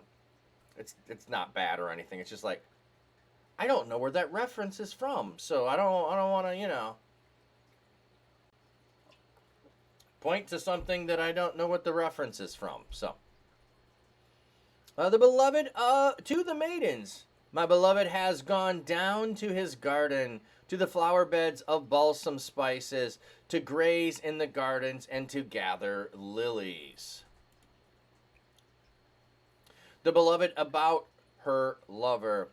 I am my lover's, and my lover is mine. He grazes among the lilies.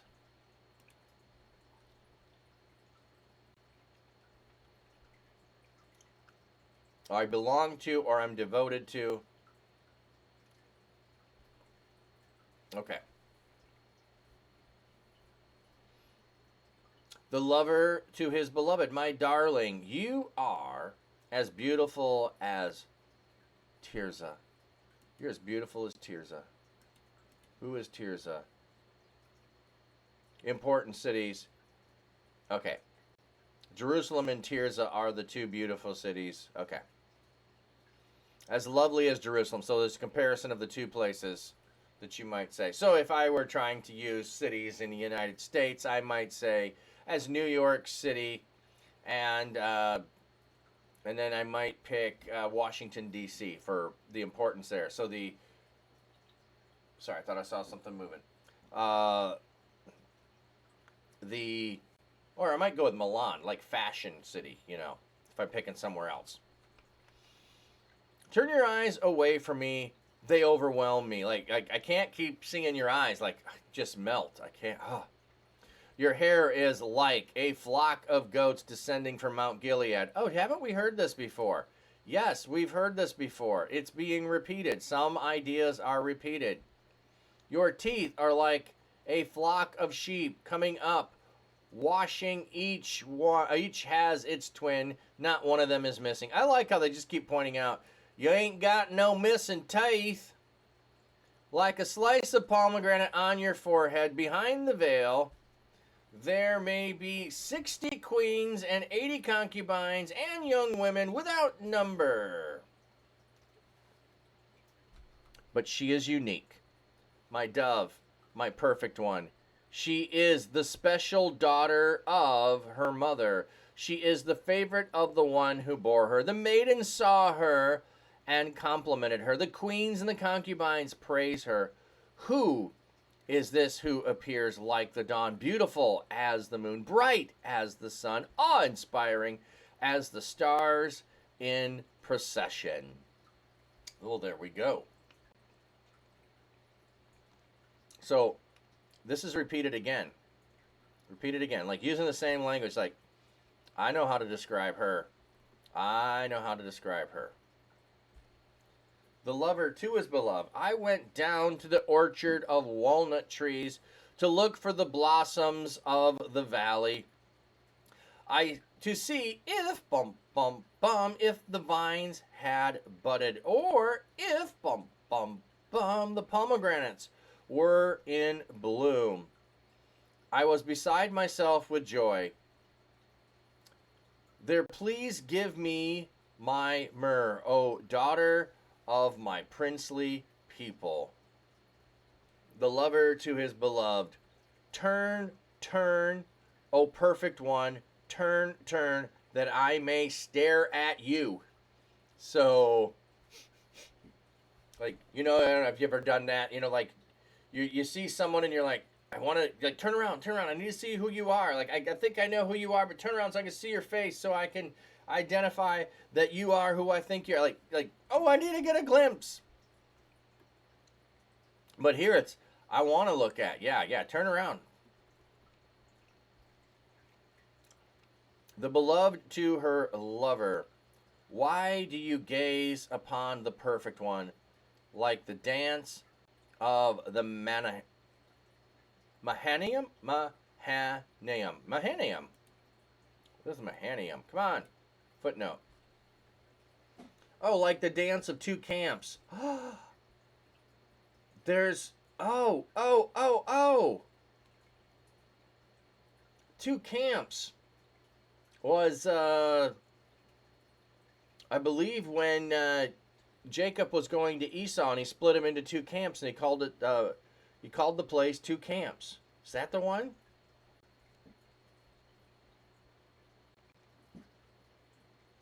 I think there's another reference of two camps as well, but that's the first one that comes to mind, and probably is the first time it's used, I think, in Scripture.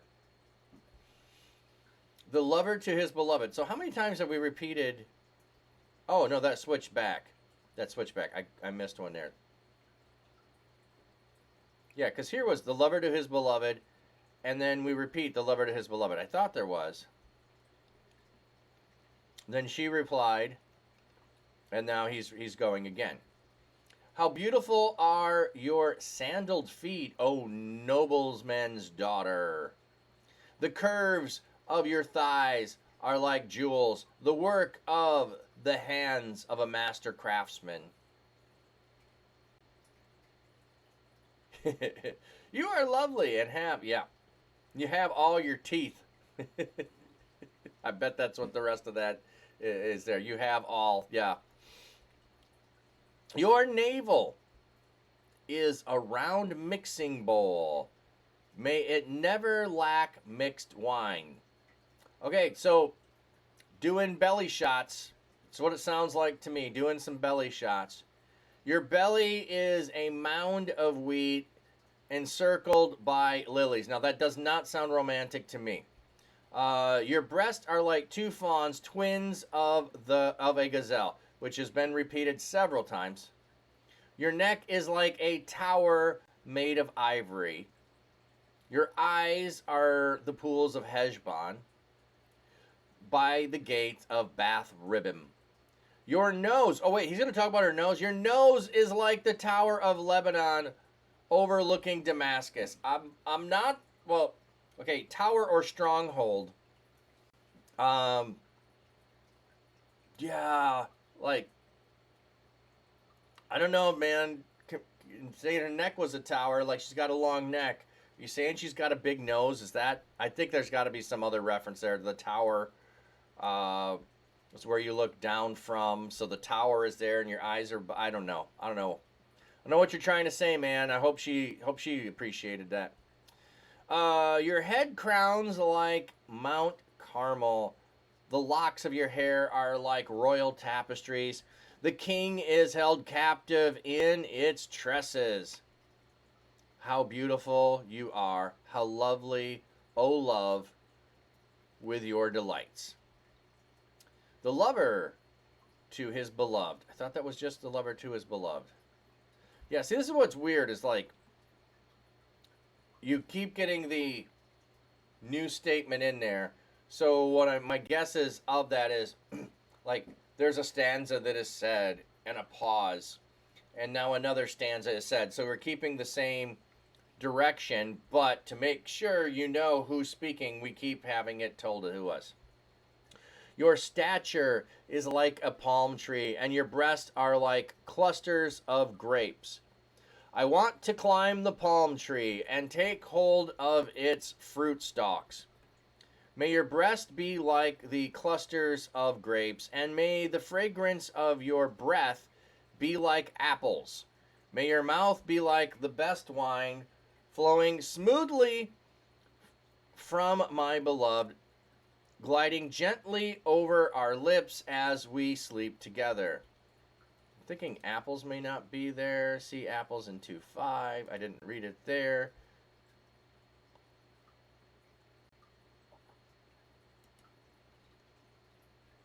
Oh.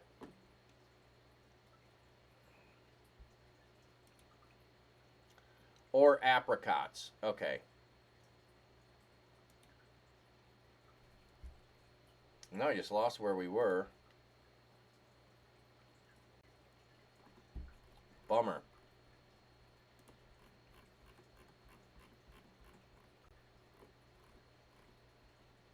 Hides face and hands. Yes, apples.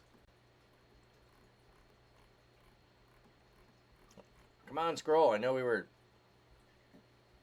Lips like apples. Oh, let's go back to what it was.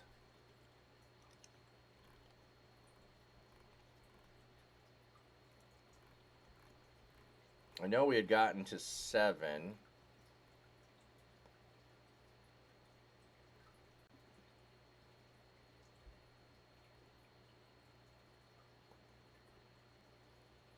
No, your breath. Breath is like apples. Your breath. May the fragrance of your breath be like apples. Yes, breath. Okay. May your mouth be like the best wine, flowing smoothly for my beloved, gliding gently over our lips as we sleep together. Okay, so there's where the lips came in. So, is this? I hope you don't have morning breath. Is that what this is? And may your breath be fragrant like apples. You know, and we've got wine. And when we wake up in the morning, I don't want no morning breath. So hopefully you got some. You know, that's where dried apricots would make sense too. You got some apricots over there. You can freshen your breath up with that, please, please. You got the halitosis going. The beloved about her lover. I am my beloved's, and he desires me. His desire is for me. The beloved to her lover. Come, my beloved, let us go to the countryside. Let us spend the night in the villages. The villages. Let us rise early to go up to the vineyards to see if, if the vines have budded, to see if, if their blossoms have opened, if, if the pomegranates are in bloom, there I will give you my love.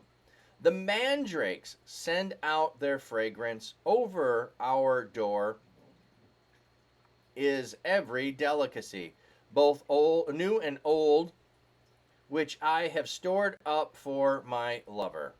So, old things we've talked about, new things we haven't talked about, which would be mandrakes here, which I believe is talked about the first time with Rachel having some mandrakes, I believe it is. Or no, it's Leia. One of the two. Keep hearing euphemisms. They are there. Yes. And they're intentionally, I think, euphemisms. So, okay. In the ancient Near East, the mandrake was a widely used symbol of erotic love because it was thought to be an aphrodisiac and therefore was used as a fertility drug. Okay, I didn't know it was used as fertility drug. Interesting.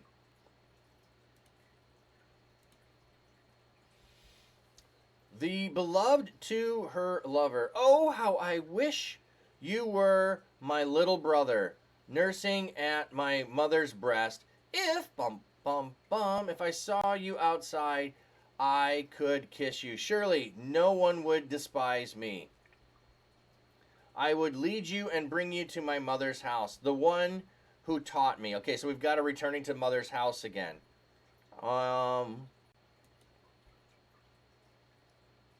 You are to me a little brother, or I wish. Okay, so that's where they're going. Okay.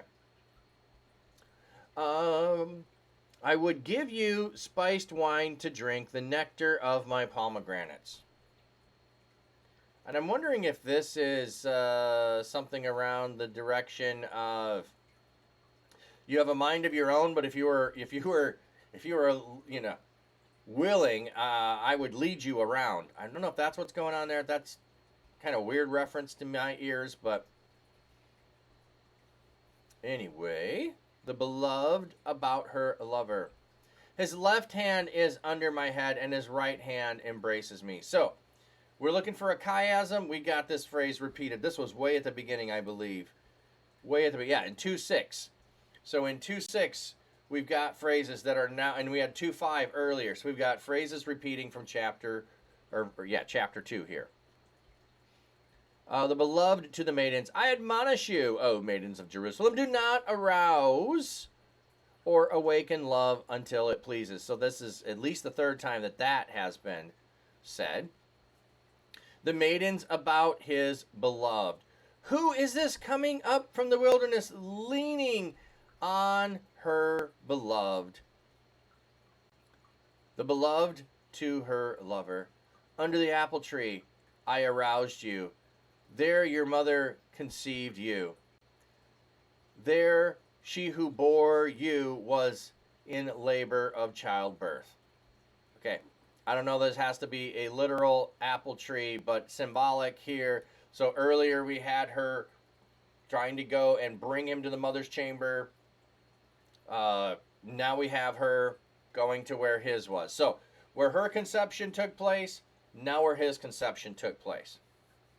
Right hand is favor right. So to be held by the right hand in the assembly of others shows preference of other loves or multiple wives, concubine, maybe? Yes. I let's go back to that. Where was that? His left hand is under my hand, and his right hand embraces me. Yeah. And was that way before, too. The left hand was under the head. Like, you're going to go kiss, right? But the right hand is caressing face somewhere, you know. But if you also have, like, your hand under the head, if you're standing for people to see, you're dipping kind of thing. But yeah, I think that symbolically in the poem here, the right hand is giving that reference. Let's see if there's a footnote. No, that's just parallel with verse. Okay. Yep, I think you're getting something there.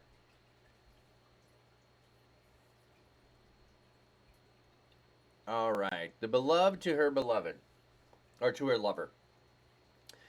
Set me like a cylinder seal over your heart, like a signet on your arm. For love is as strong as death. Passion is as unrelenting as Sheol.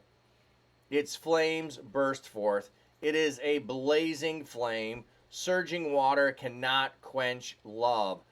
Floodwaters cannot overflow it. If, if someone were to offer all his possessions to buy love, the offer would be utterly despised.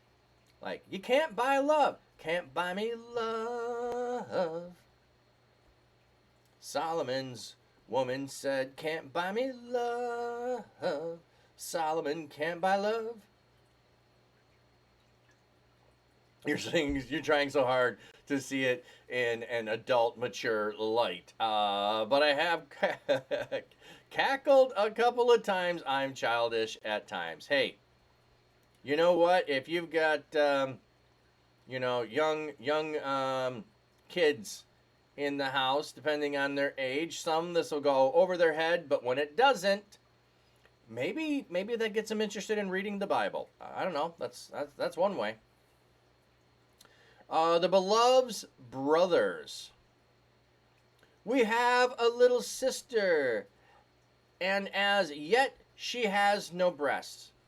What shall we do for our sister on the day when she is spoken for? If, if she is a wall, we will build on her a battlement of silver. But if, if she is a door, we will barricade her with boards of cedar.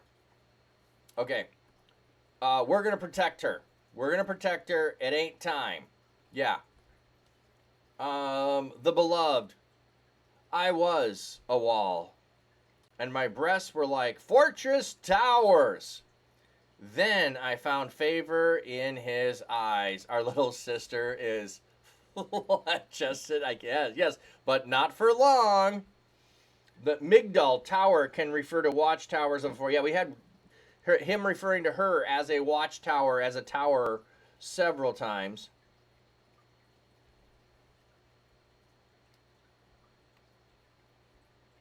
Yeah, so we've got opposite things here of who she was and who she became.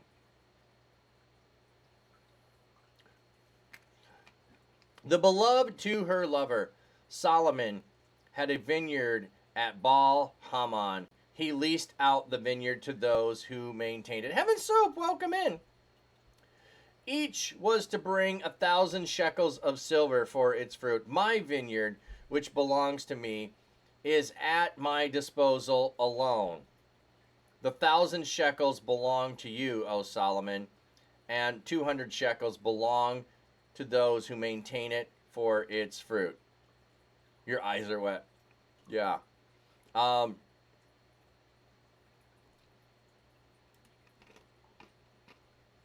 Sorry, my scroll is jumping on me here. The lover to his beloved. We're in Song of Solomon, Heaven Soap, if you didn't see that.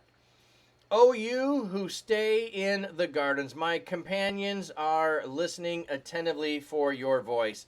Let me be the one to hear it. The beloved to her lover. Make haste, my beloved.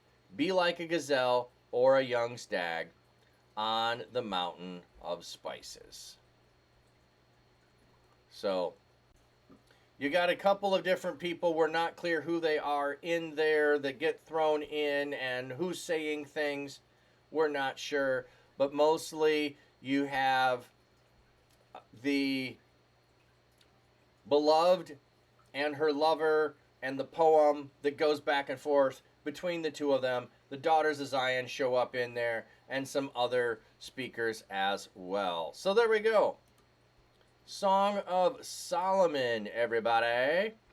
Not a lot that we looked up. We left it just remain as this is what it says.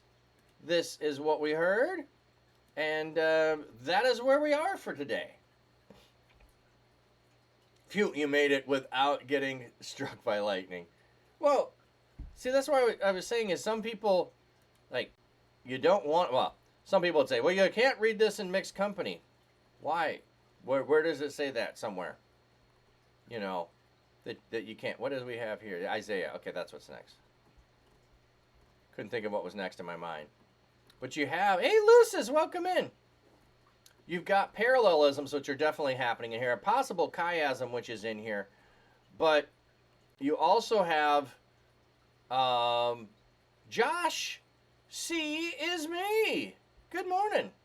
You have the lovers who, it's an imperfect love, but they are infatuated with each other. They both describe that level of things. And then there's things that get in the way. Some people that get in the way. And then some activities that get in the way. And then we refrain in the musical sense. We refrain in there. Don't arouse love before it's time. Don't arouse it before it's time. And we get to the end and it was like, my brothers protected me until it was time. When it was time, that's where we were. So, and some of the references, I don't know how they're supposed to be romantic. Frankly, they don't sound romantic to me. And some of them are also quite intimate if you understand the euphemisms that they are speaking of. So, Josh, thank you for redeeming the spot of tea. I have English breakfast today, my friend. English breakfast. Heaven, so what was that you said? I've yet to attend a church here in Georgia that will read the Song of Solomon. They don't even want to go there, LOL. I'm not surprised by that. I I'm going to say maybe preached on Song of Solomon's twice, maybe 3 times. I don't avoid it, but I also don't like rush to go preach from Song of Solomon, partially because I've got kids in the audience, and so it's not a great thing to preach from, and you got to leave a lot unsaid if you are. Moral of the story: be mature, be safe, don't search out your lover in dangerous places, take care of your teeth. Uncle Teddy, thank you for the sub, friend. Thank you for the sub. Sub for 9 months. Thank you, friend. I'm watching with the biddies. Biddy hype. Oh, and then redeem Guppy Cam. All right, let's go to Guppy Cam.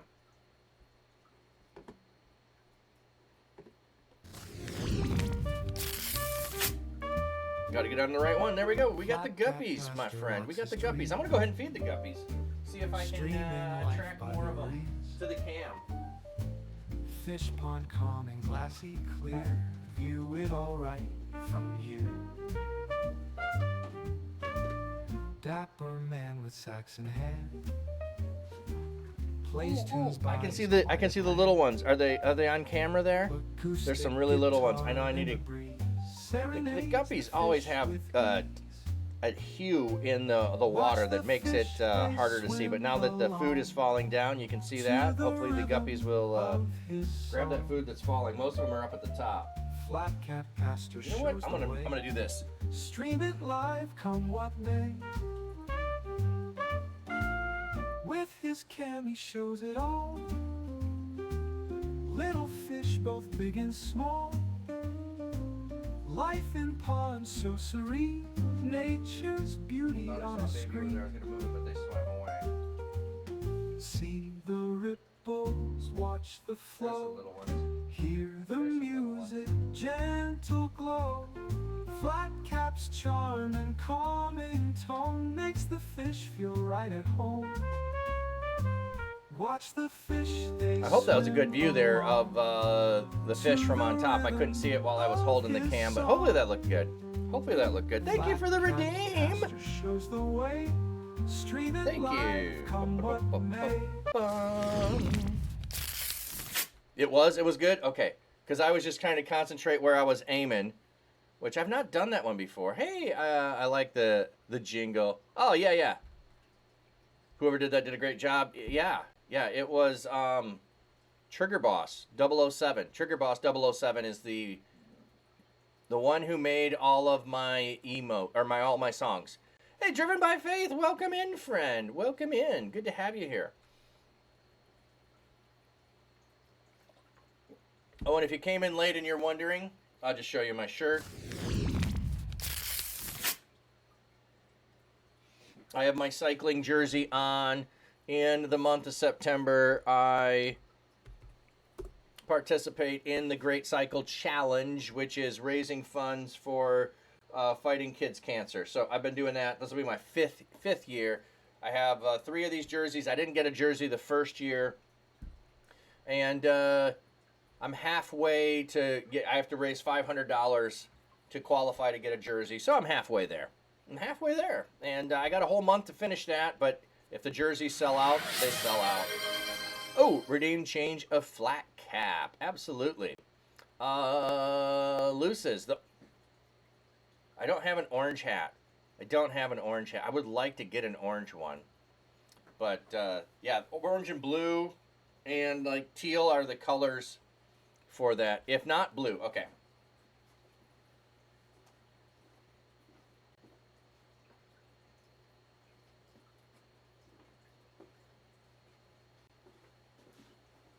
Blue kind of goes with this.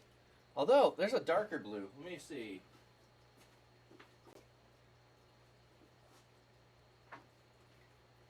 There's a darker blue. Does that look a little nicer with it? Yeah, that's closer.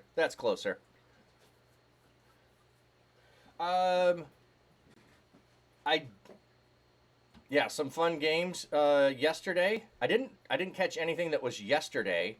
I did catch a little bit of Saturday, but I don't have a lot of channels to be able to watch all the football on. I have 2 channels that is it that I can watch football. So yeah, you meant Saturday. Okay, there was a game that was yesterday. I don't remember who it was. Ads in 30 seconds. Okay. Yeah, it seems like Sunday. Yeah, there is one game today too. Florida State plays today. You are happy Iowa finally scored some points, Uncle Teddy? Oh, yeah. Like last year, the whole thing of there was going to get booted. Yesterday was LSU and UCLA, or USC. Oh, yeah, that's right. I didn't see the score on that one. I didn't watch it yesterday. All right, ads are here. So those who know, we go to Fishies when the ads come. So let's go ahead and we already did the guppies. Let's go over and feed the baby koi. Streaming life by the reeds. Fish pond calm and glassy clear. View it all right from here. Dapper man with sax in hand plays tunes by his quiet land. Acoustic guitar in the breeze serenades the fish with ease. Watch the fish, they swim along to the rhythm of his song. Flatcap Pastor shows the way. Stream it live, come what may. With his cam he shows it all. Little fish, both big and small. Ooh, some kolachkis. I like me some kolachkis. Josh, my Tennessee just demolished Chattanooga. Oh, yeah. Yep, I saw that. You're expecting great things from their quarterback this season? Nice. Yeah. Nico? Cool. Yeah. So... yeah, they had I thought weird uniforms. They had gray uniforms. I don't know if this is right or not, but my brain was trying to identify the color of the gray, and all I could think of was Confederate uniforms. So I don't think that's what they were going for. But I'm watching Love is Dangerous, Song of Solomon. Yeah. I could go pick some passages out of Song of Solomon to make some funny shirts, too. Maybe I should do that. They call them smoky gray for the Smoky Mountains. Okay, good. I'm glad that's not paying homage to something else. So, all right. So, those that are new, here is our Reading Through the Bible in a Year chart that I have. We're behind because life happens, and I'm trying to read as much as I can. We do not do these Psalms and Proverbs readings on stream, but I'm trying to do everything else on stream. So we just finished Song of Solomon, and last week we did the Ecclesiastes. So we're at 2 Chronicles is where we're at, and Rabbit Trails. Oh, yes. Well, that's just me. Frankly, if it was just me here to read it, I just push play on somebody else's reading, Sorry, I wasn't trying to distract. Just enjoying the... Oh, you're not... No. Josh, she wasn't saying something towards you. She was just saying, I get off track all the time. And no, I love the conversation. There is... Look, I can just say, no, I don't, and move on. But I'm in Michigan, so, I am interested to see how everything goes this year. And while another national championship would be awesome and amazing, there's only one game that ever matters every year. And that is that we beat the team that begins with a and ends with a. And so that's the only game that matters. Nothing else matters. Well, I'm also a defensive guy, and my wife just like this. I don't know. Maybe she's used to it now, but I think it still drives her nuts. Where as soon as the defense gives up a score, I'm like out. Like, no. The only thing I want is a 0. I don't care what our score is. I want the other team to have 0 on the board. Yes. You don't know if we could be friends since you live in the O state. Yeah. Yeah, well, I'm the team up north, So, only game in Iowa that matters is we beat Nebraska and Iowa State. Yes. But see, a lot of other people will say other games matter. I don't. No, there's one. There is one game that matters. That's it. So, and I lived in Iowa for a while, Uncle Teddy, and it really depended upon the people that I knew. One of those games mattered more than other people. Yeah, rivalry games are fun. They absolutely are. They absolutely are fun. And I love that Michigan State is called the little brother. I really do. And you know what? The only people that we want to beat our little brother is us. We want our little brother to do good towards everyone else, but we want to beat our little brother. And if our little brother beats us once in a while, that's okay. That's okay. He's just our little brother. We're happy for him when he gets a few wins in. So, yeah, there's some good rivalry games all around college sports. Oh, I lived in Texas for a while. And so there's the OU Texas Red River rivalry, which is played at the Texas State Fairgrounds in Dallas. So you would have the red wave coming down across the Red River, and then Texas coming over. Yeah, you got to let the little brother win once in a while. Yeah, if you always destroy him, it's not fun. Like I said, I don't care about. Okay, I do love a blowout. There are a lot of people like, oh, I know who won. Turn it off. No.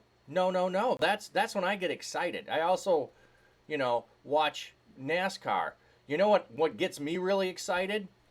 When there are only 10 cars on the lead lap. That's when I get really excited because I want to see how many cars can get put a lap down. Like, can you actually win and be a full lap ahead of everyone else? That, to me, would be a awesome victory. Not, oh my, we're coming into turn 4 and there's 4 cars side by side. Who's going to win? I don't like that. I don't want to wait till the last inch to find out who the winner is. Other than Tour de France, when you have the lead out trains and all of that for finish line, stuff.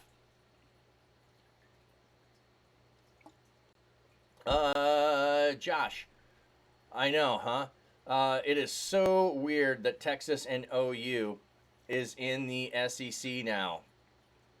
Yeah. But makes way more sense geographically still than the Big Ten West Coast teams in the conference now. I mean, can it even be called the Big Ten when it has 16 teams now?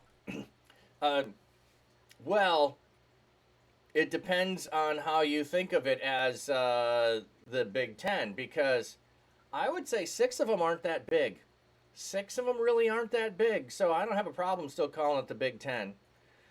So the other thing is as there was the Big 8, if you're old enough to remember the Big 8, and then they became the Big 12, and there was the Pac-10, and then they got more than 10, so I don't know. Now they have less than 10? What is it called now? Is it still the Pac-10? I can't remember what they call it. Anyway.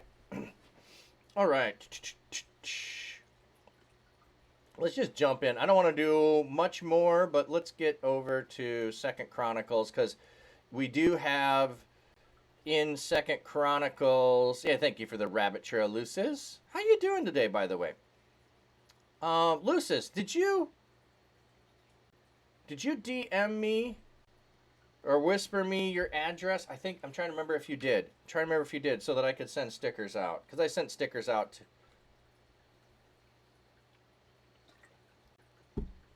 Yes? Okay. Then I should have that in my list. I thought I did. Let me just double check that.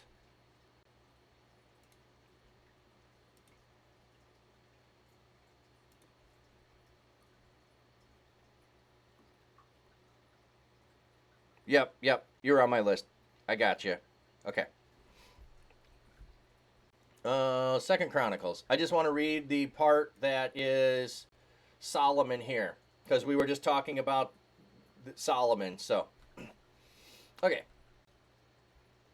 Solomon, son of David, solidified his royal authority, for the Lord his God was with him and magnified him greatly. Okay, so if you don't know Chronicles, it's very similar to 1st and 2nd Samuel and 1st and 2nd Kings. However, it is taking a spiritual look after exile to say, where did we make spiritual faux pas and not follow after God and give a spiritual account of people, both good and bad. So it is looking at our history and saying, where did we mess up and who did well? So that's part of what it's trying to do. Solomon addressed all Israel, including those who commanded units of thousands and hundreds, the judges and all the leaders of all Israel, who were heads of families. Solomon and the entire assembly went to the worship center in Gibeon, to the tent where they met God was located there, which Moses, the Lord's servant, had made in the wilderness. Now David had brought up the ark of God from Kiriath Jearim to the place he had prepared for it, for he had pitched a tent for it in Jerusalem. But the bronze altar, why is it doing that to me? I go to scroll down and it jumps up. The bronze altar made by Bezalel, son of Uri, son of Hur, was in front of the Lord's tabernacle. Solomon and the entire assembly prayed to him there. Solomon went up to the bronze altar before the Lord, which was at the meeting tent, and he offered up 1,000 burnt sacrifices. That night the Lord appeared to Solomon and said to him, "Tell me what I should give you." Solomon replied to God, "You demonstrated great loyalty to my father David and made me king in his place. Now, Lord God, may your promise to my father David be realized, for you have made me king over a great nation, as numerous as the dust of the earth. Now give me wisdom and discernment so I can effectively lead this nation. Otherwise, no one is able to make judicial decisions for this great nation of yours." So he asked for wisdom and discernment. Cohortative of, okay.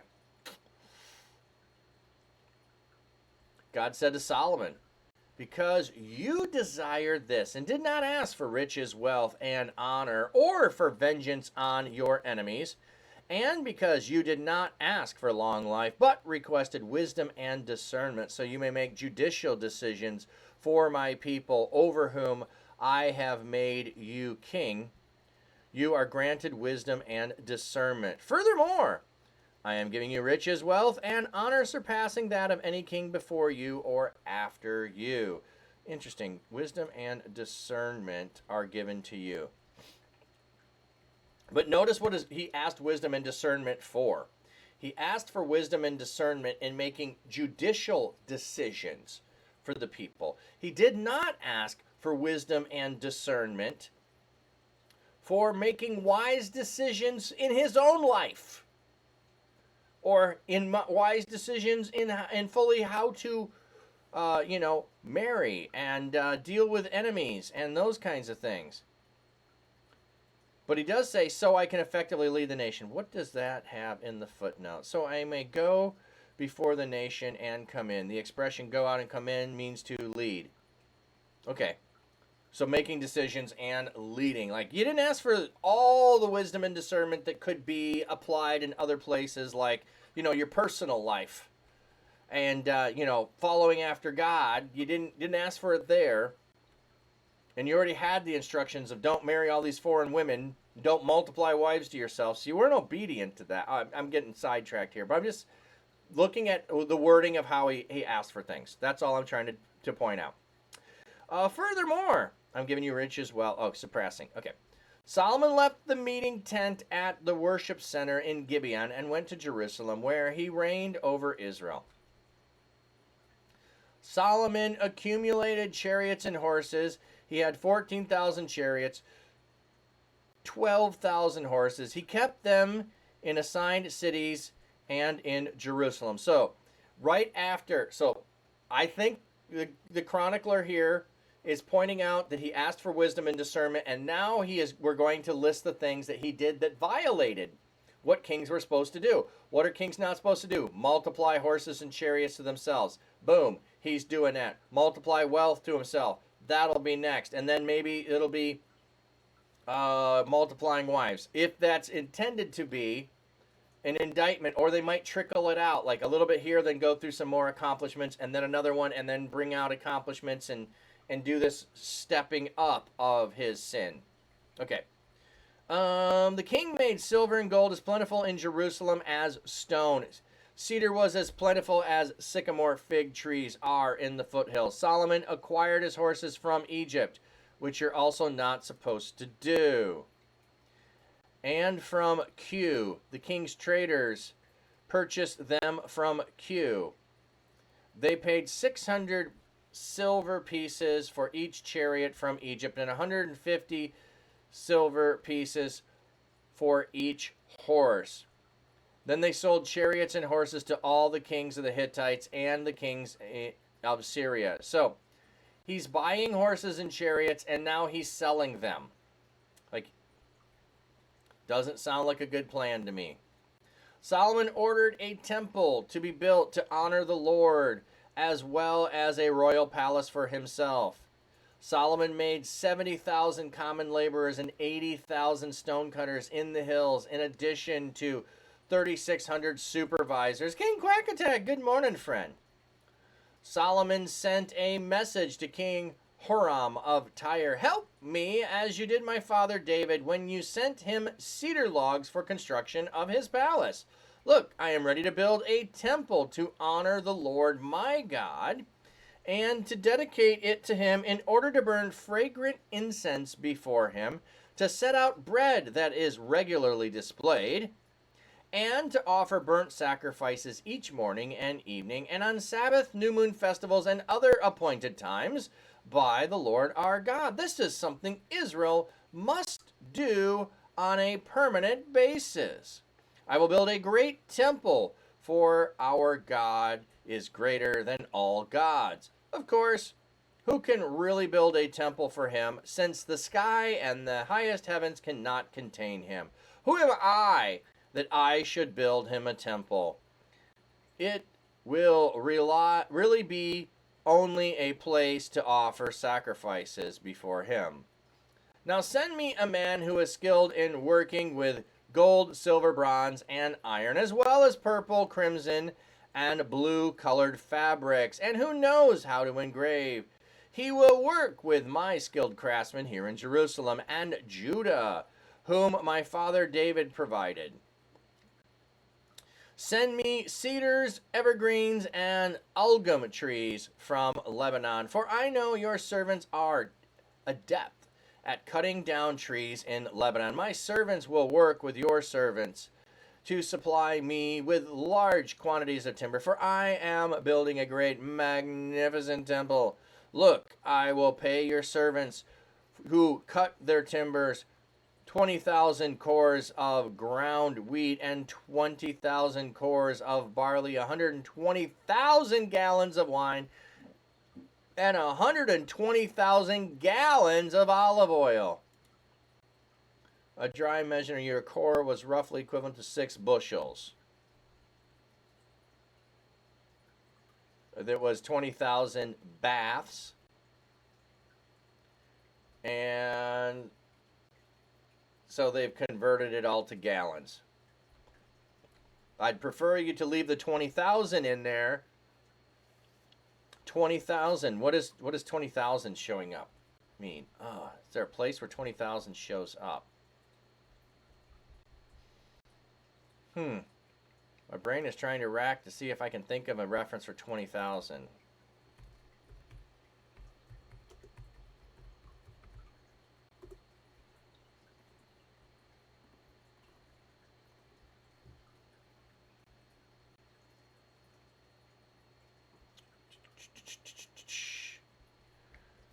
Um, 120,000. No. 26. No. 22. 25. I did it again. I don't know what that's doing. Why it's doing that. My scroll is like weird today. It's like it's on a stutter.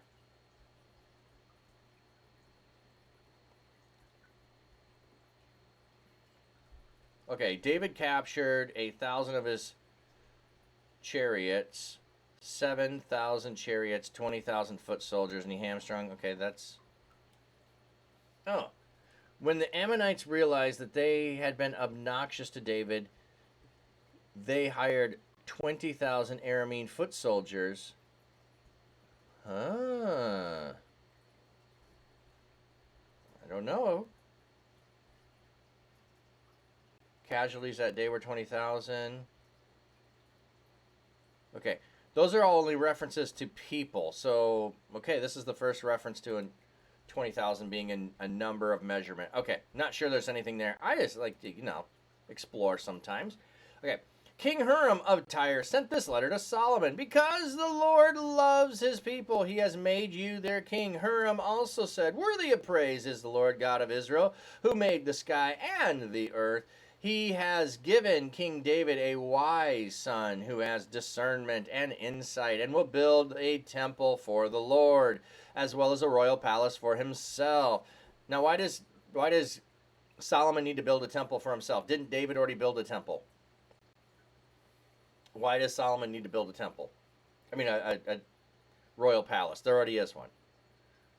Now I am sending you Haram Abi, a skilled and capable man, whose mother is a Danite, and whose father is Tyrian. So, from the tribe of Dan. He knows how to work with gold, silver, bronze, iron, stone, and wood, as well as purple, blue, white, and crimson fabric. He knows how to do all kinds of engraving and understands any design given to him. He will work with your skilled craftsmen and the skilled craftsmen of my lord David, your father. Now let my lord send to his servants the wheat, barley, olive oil, and wine he has promised. We will get all the timber you need from Lebanon and bring it in raft-like bundles by sea to Joppa. You can then haul them up to Jerusalem. Solomon took a census of all the male resident foreigners in the land of Israel after the census his father David had taken. There was 153,600 in all. He designated 70,000 as common laborers, 80,000 as stone cutters in the hills, and 3,600 as supervisors to make sure the people completed the work. So notice this. The male resident foreigners. So he counts how many foreigners there are, and he puts the foreigners to work. That's interesting.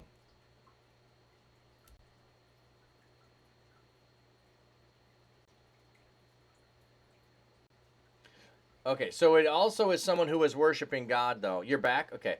So it is someone who is worshiping God. They are still a foreigner, but they worship God. So maybe they have not fully been circumcised. Not sure on that. Not sure on that. Yes, it was. It was counting the people that got David in trouble, but Solomon doesn't go and count them. He goes and counts the people that were not counted by David because they weren't of the tribe. So they are resident foreigners, and he counts them and he puts them to work. So in some sense, the resident foreigners would have no land. They needed work. So yeah, so good catch on that. So you were supposed to notice that. You definitely were. after the census his father David had taken, which we already, if we're back in First Chronicles, was the sin that Chronicles says David committed. It doesn't talk about Bathsheba. It doesn't talk about Uriah in the Chronicles. It is the counting thing that he did, because it was a corporate thing that he did, not a personal thing, I think, is the level there. Okay. Solomon began building the Lord's temple in Jerusalem on Mount Moriah, where the Lord had appeared to his father David. This was the place that David prepared at the threshing floor of Onan, the Jebusite. He began building on the 2nd day of the 2nd month of the 4th year of his reign. So it takes 4 or 3 years to get everything set up. It takes 3 years to get everything set up to be able to start building. So in the 2nd month of the 4th year, he gets to start the work. Solomon laid the foundation for God's temple. Its length, determined according to the old standard of measure, was 90 feet, and its width 30 feet. Okay, what are the measures?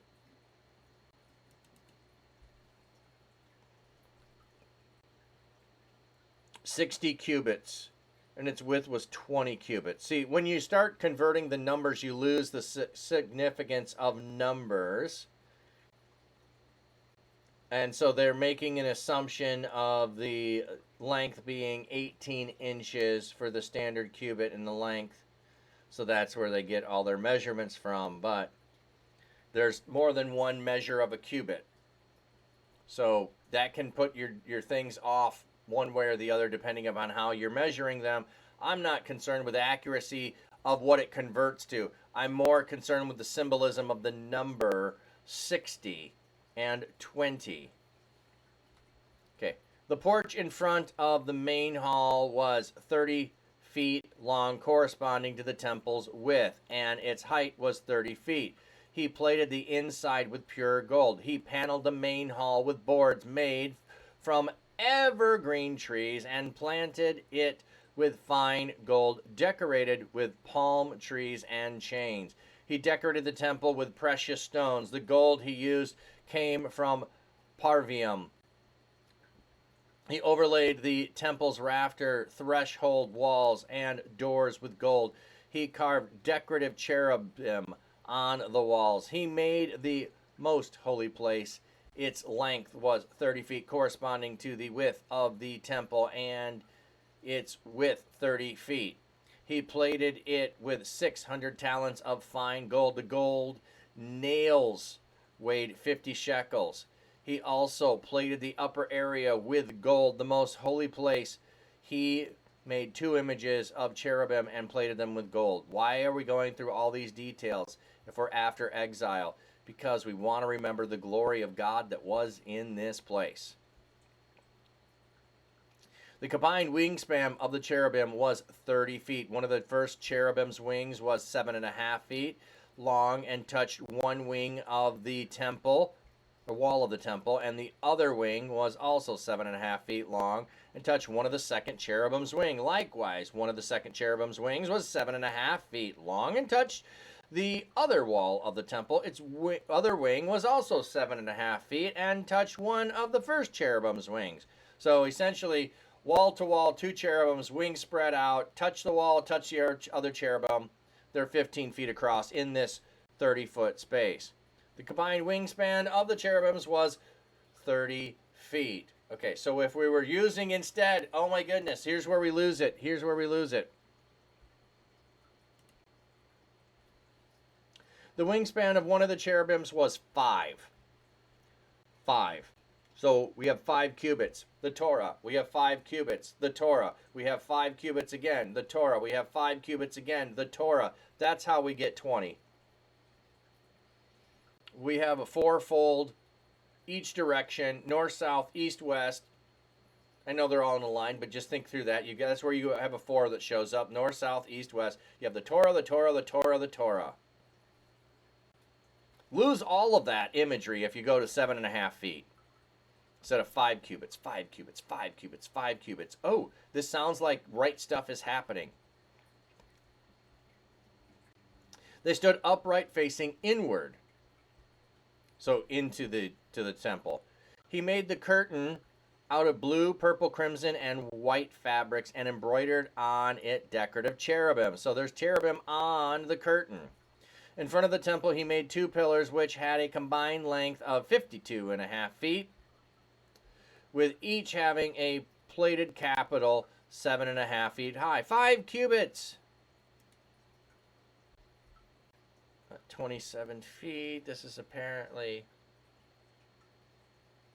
an attempt to harmonize the other passages that describe it. 18 cubits. I want to know what that reads. I want to know what the cubits is in here. He made ornamental chains and put them on top of the pillars. He also made 100 pomegranate-shaped ornaments and arranged them within the chains. And he set up the pillars in front of the temple, one on the right side, the other on the left. He named the one on the right Yakin, and the one on the left Boaz. Yakin appears to be a verbal form of probably means he establishes. The meaning of the name Boaz is uncertain.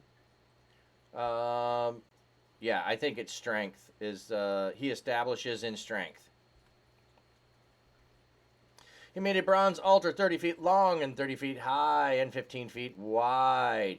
He also made a big bronze basin called the Sea. It measured 15 feet from rim to rim, was circular in shape, and stood 5 cubits high.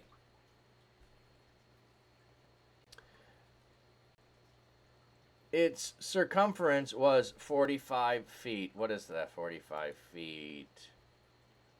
No, I'm in a new one. Why did you do that to me?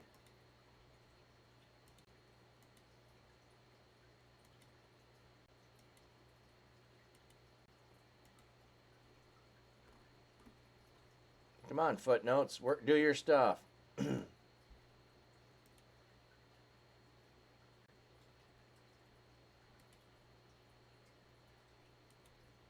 Why are you going backwards? There we go. 30 cubits around. Okay. Images of bulls were under it all the way around, 10 every cubit. All the way around. The bulls were in 2 rows and had been cast within the sea. The sea stood on top of 12 bulls, 3 facing northward, 3 facing westward, 3 facing southward, 3 facing eastward. The sea was placed on top of them, and they all faced outward. It was 4 fingers thick, and its rim was like that of a cup shaped like a lily blossom. It could hold 18,000 gallons. What's the number? 3,000 baths. But elsewhere it says it was only 2,000. Okay. He made 10 washing basins. He put 5 on the south and 5 on the north side. In them, they rinsed the items used for burnt sacrifices the priest washed in the sea. So you're washing in the sea, and then you're rinsing in the baths on the side. He made 10 gold lampstands according to the specifications and put them in the temple, 5 on the right, 5 on the left. And he made 10 tables and set them in the temple, 5 on the right and 5 on the left. He also made 100 gold bowls. He made the courtyard of the priest and the large enclosure and its doors. He plated their doors with bronze. He put the sea on the south side in the southeast corner. Haram-Abi made the pots, shovels, and bowls. He finished all the work of God's temple he had been assigned by King Solomon. He made the 2 pillars, the 2 bowl-shaped tops of the pillars, the lattice work for the bowl-shaped tops of the 2 pillars, the 400 pomegranate-shaped ornaments for the lattice work of the 2 pillars. Each lattice work had 2 rows of these ornaments in the bowl-shaped top of the pillar.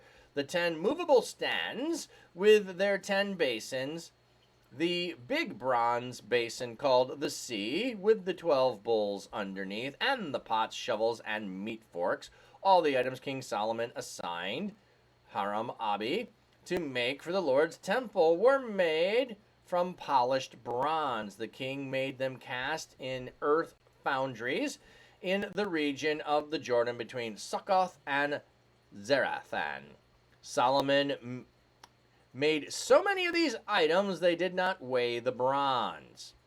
Solomon also made these items for God's temple: the gold altar, the table of which the bread of presence was kept, the pure gold lampstands, and their lamp which burned as the specified at the entrance in the inner sanctuary, the pure gold flower-shaped ornament lamps and tongs, the pure gold trimmed shears, basins, pans, and censers, and the gold door socket for the inner sanctuary, the most holy place, and for the doors of the main hall of the temple. When Solomon had finished constructing the Lord's temple, he put the holy items that belonged to his father David, the silver, gold, and all the other articles, in the treasury of God's temple. Then Solomon convened Israel's elders, all the leaders of Israelite tribes and families in Jerusalem, so they could witness the transfer of the Ark of the Covenant of the Lord from the city of David, that is, Zion. All the men of Israel assembled before the king during the festival in the 7th month. When all of Israel's elders had arrived, the Levites lifted the ark.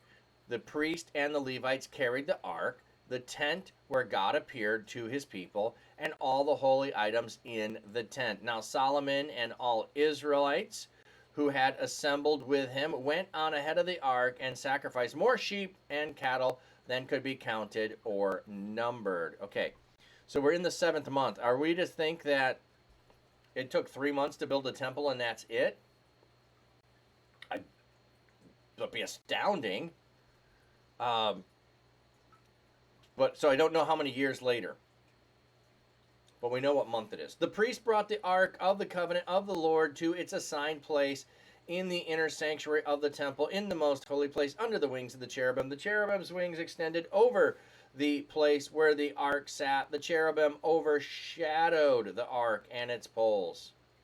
The poles were so long, their ends extended out from the ark, were visible from in front of the inner sanctuary, but they could not see them from behind that point. They had remained there to this very day. I love that phrase when that happens. There was nothing in the ark except the 2 tablets Moses has placed there in Horeb. It was there that the Lord made the covenant with the Israelites after he brought them out of the land. So it's interesting. The only thing that is in there is the 2 tablets. What has happened to the staff of Aaron? What has happened to the manna that was supposed to be in there? I think there was something else supposed to be in there too, but I don't remember. The priest left the holy place. All the priests who had practiced... All right, sounds good. All the priests who had participated had consecrated themselves no matter which division they represented. All the Levites who were musicians, including Asaph, Heman, Jeduthun, and their sons and relatives, wore linen. They played cymbals and stringed instruments as they stood east of the altar. They were accompanied by 120 priests who blew trumpets, the trumpeters, and the musicians. I don't know why I always want to say magicians. The musicians played together, praising and giving thanks to God, accompanied by the trumpet, cymbals, and other instruments. They loudly praised the Lord, singing, "Certainly he is good. Certainly his loyal love endures." That is Hesed love. Then a cloud filled the Lord's temple. The priests could not carry on their duties because the cloud, the Lord's splendor, filled the temple. I just love that imagery. We had it when the tabernacle happened. We have it when the temple is built. We have that imagery in other places as well. Then Solomon said, "The Lord has said that he lives in thick darkness. O Lord, I have built a lofty temple for you, a place where you can live permanently." Then the king turned around and pronounced a blessing over the whole Israelite assembly as they stood there. So that's interesting. I'm just thinking about that because I had someone come to my prayer booth over the weekend and talked about they had heard a message about how you can't bless, hey, not Nick Cage, people can't bless people, only God can bless people. And wherever they heard this from, they had the person gave the illustration of don't say bless you when someone sneezes, say God bless you, because it's from God that do that. And I'm thinking, so your illustration about only God being able to bless is from superstition, because that's really the origins, I would say, and I'm calling it superstition, but the origins there of what can happen when you sneezed, or what might happen. Is it your soul trying to escape? Is it an evil, entity trying to indwell you? So you need God's blessing upon that to protect you from what's happening. And that's his illustration of why you should hear. Oh, wait. It just says, and Solomon blessed the people. There are plenty of times in the Old Testament where people are blessing other people. So we, as being created in the image of God, I believe are to bless other people. So, Electropod, good to see you. I mean, God tells us to bless others. I agree. And here, it's happening. But their thought was that I decided not to argue with them. I was going to go, wait. And then I was like, no, I don't need to do that. I can let you have that thought. I don't think it's correct, but I don't need to argue with you. Maybe they were still wrestling with it. He who hates you, love them. He who curses you, bless them. Thus he said it in the... Oh, yay, Electropod, thank you for that verse. Yes. Bless those who curse you. Yes. Driven by faith. Waving. People waving. Okay. Thank you. That was awesome. Okay. He said, the Lord God of Israel is worthy of praise because he has fulfilled what he promised my father David. He told David, since the day I brought my people out of the land of Egypt, I have not chosen a city from all the tribes of Israel to build a temple in which to live, nor did I choose a man as a leader of my people Israel. But now I have chosen Jerusalem as a place to live, and I have chosen David to lead my people Israel. Now my father David had a strong desire to build a temple to honor the Lord, the God of Israel. But the Lord told my father David, is it right for you to have a strong desire to build a temple for me? But you will not build the temple. Your very own son will build the temple for my honor. The Lord has kept the promise he made. I have taken my father's David's place and have occupied the throne of Israel as the Lord promised. I have built the temple for the honor of the Lord God of Israel and set up in it a place for the ark containing the covenant the Lord had made with the Israelites. All right. I can't remember where, but I know it's there. Oh, yeah. That's all right. You don't need to. Someone else can grab that, which looks like someone did. Bless them that curse you and pray for them that despitefully use you. Yes, Luke 6. Awesome. He stood before the altar of the Lord in front of the entire assembly of Israel and spread out his hands. So, there we go. Solomon had made a bronze platform and placed it in the middle of the enclosure. It was 5 cubits long and 5 cubits wide and 4.5 feet high. I don't know what that is in the cubits. He stood on it and then got down on his knees in front of the entire assembly of Israel. He spread out his hands towards the sky and prayed. O Lord God of Israel, there is no God like you in heaven or on earth. You maintain Hesed, covenantal love, to your servants who obey you sincerely. You have kept your word to your servant, my father David. This very day you have fulfilled what you promised. Now, O Lord God of Israel, keep the promise you made to your servant, my father David, when you said, you will never fail to have a successor ruling before me on the throne of Israel, provided that your descendants watch their steps and obey my laws as you have done. Now, O Lord God of Israel, may the promise you made to your servant David be realized.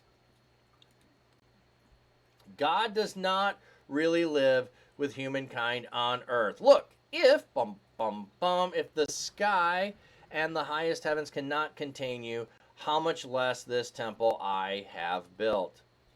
But respond favorably to your servant's prayer and his request for help.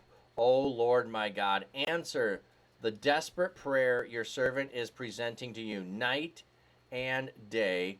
May you watch over the temple, the place where you promised you would live. May you answer your servant's prayer for this place. Respond to the request of your servant and your people Israel for this place. Hear from your heavenly dwelling place and respond favorably and forgive. When someone is accused of sinning against their neighbor and the latter pronounces a curse on the alleged offender before your altar in the temple, listen from heaven and make a just decision about your servant's claims. Condemn the guilty party, declare the other innocent, and give both of them what they deserve. Ooh, that's interesting. What is the phrasing there? Give him his way on his head, and declare the innocent to be innocent, and to give to him according to his innocence. Okay, I like that better. I really don't like the what you deserve, because people abuse the idea. I deserve it. No. If your people Israel are defeated by an enemy because they sinned against you, then if they come back to you, renew their allegiance to you and pray for help before you in this temple, then listen from heaven, forgive the sin of your people Israel, and bring them back to the land you gave them and their ancestors. Why is this prayer important to be in here? Because this is where the people have to be, because they are in exile, they are after exile, and the book of Chronicles is being written to remind them of the things that had been promised and they had happened to bring about their punishment. So the returning piece in there and how to bring that about is important in this prayer. The time will come when the skies are shut up and tight and no rain falls because your people sinned against you. Remember, famine is spiritual account that something spiritual is wrong when you have famine. So no rain leads to famine.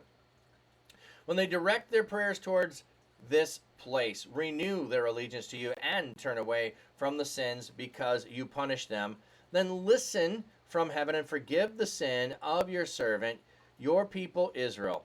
Certainly you will then teach them the right way to live and send the rain on your land that you have given your people to possess. Look at how that is, like, not my land. It is God's land, and it's been given to me to be here.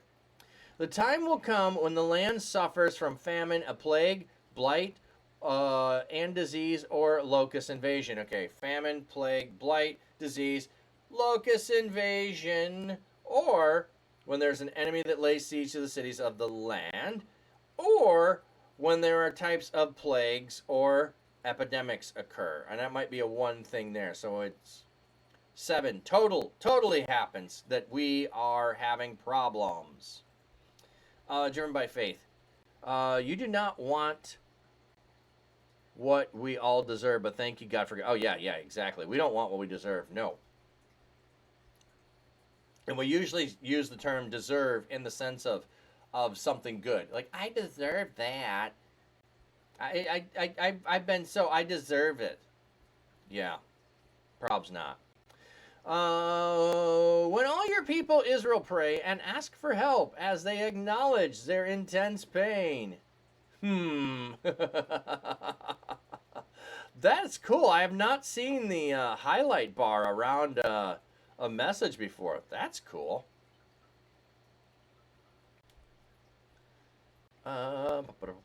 intense pain and spread out their hands towards the temple. Then listen from your heavenly dwelling place. Forgive their sins and act favorably toward each one based on your evaluation of their motives. Interesting. According to all his ways, because you know his heart. Yeah, so that'd be the motivation, yes. Indeed, you are the only one who can correctly evaluate the motives of all people. Then they will honor you by obeying you throughout their lifetimes as you live on the land you gave to our ancestors. Foreigners who do not belong to your people Israel will come from a distant land because of your great reputation and your ability to accomplish mighty deeds. They will come and direct their prayers towards this temple. Then listen from your heavenly dwelling place and answer all the prayers of the foreigners. Then all the nations of the earth will acknowledge your reputation, obey you as your people Israel do, and recognize that this temple I built belongs to you. When you direct your people to march out and fight their enemies, and they direct their prayers to you toward this chosen city and this temple I built for your honor, then listen from heaven to their prayers for help and vindicate them. The time will come when your people will sin against you, for there is no one who is sinless. And you will be angry at them and deliver them over to their enemies, who will take them as prisoners to their land, whether far away or close by, when your people come to their senses in the land where they are held prisoner. They will repent and beg for your mercy in the land of their imprisonment, admitting, we have sinned. Wait a second, that just jumped on me. We have sinned and gone astray. We have done evil. Okay. I'm wondering here. Now, I can't go do this. I'm wondering what that phrase is in the Septuagint, in the Greek, and then wondering if that is the same phrasing used in the Greek in the parable of the man with two sons, when the son comes to his senses and says, I have sinned and I have done what is evil. And I'm wondering if there's any phrasing there that what we should be thinking of when, that deepens that. I definitely need to try to figure it out. When Jesus is telling that parable, are we supposed to pick up on this story when he says, I have sinned and gone astray, and I will repent, and I will return, and I will become part in my Father's household, because the Father in the story represents God, and the people of Israel went astray? Is he telling the story of Israel from Chronicles in return? Ooh! When they return to you with all their heart and being in the land where they have held prisoners, and direct their prayers towards the land you gave their ancestors, your chosen city, and the temple I built for your honor, then listen to the people from your heavenly dwelling place to the prayers for help, vindicate them, and forgive your sinful people. Now, my God, may you be attentive and responsive to the prayer offered in this place. Now ascend, O Lord God, to your resting place and the ark of your strength. May your priest, O Lord God, experience your deliverance. May your loyal followers rejoice in the prosperity you give. O Lord God, do not reject your chosen ones. Remember the faithful promises you made to your servant David. Wow.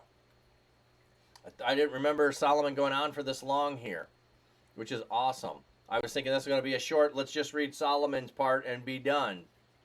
When Solomon finished praying, fire came down from heaven. So first smoke comes down, now fire comes down. You pillar of cloud by day, pillar of fire by night, pillar of cloud by day, or pillar of smoke.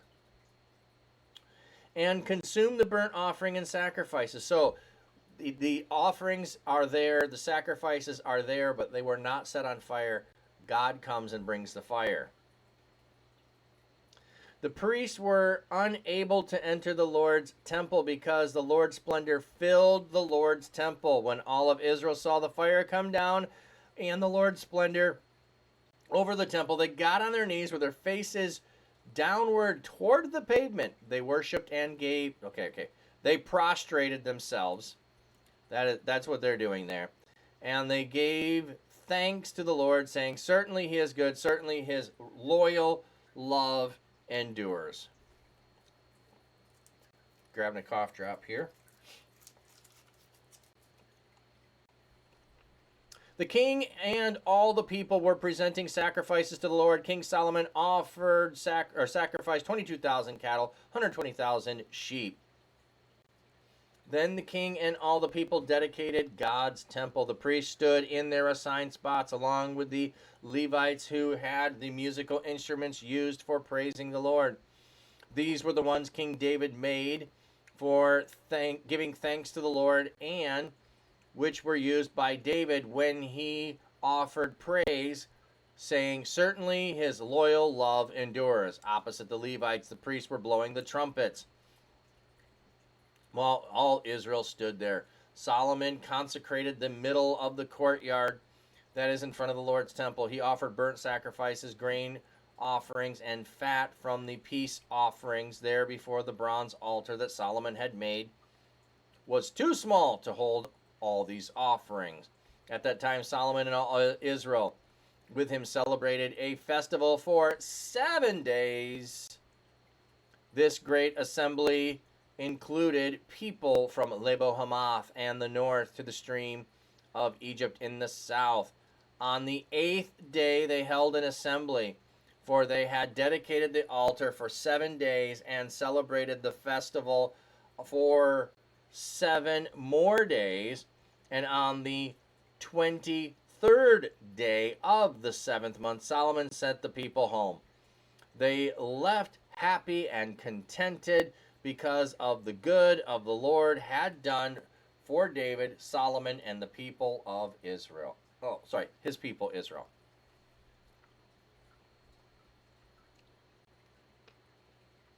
More to ponder. Okay. Oh, yeah, I was talking earlier.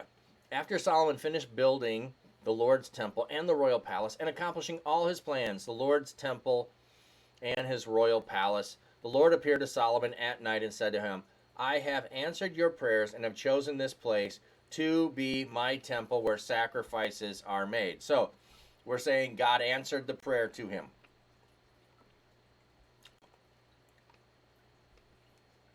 When I close up the skies so that it does not rain, or command locusts to devour the land's vegetation. It doesn't say what kind of cookies. That's interesting. Something broke with it?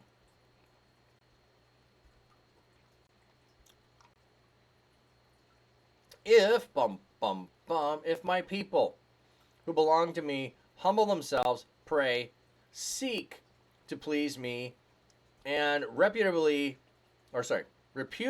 their sinful practices, then I will respond from heaven, forgive their sin, and heal their land. This is often taken out of context. If my people will humble themselves and pray and seek my face and turn from their wicked ways, then I will forgive their sins and heal their lands. This is about going into exile. Okay? You've asked for prayers that when the people do that, they can return.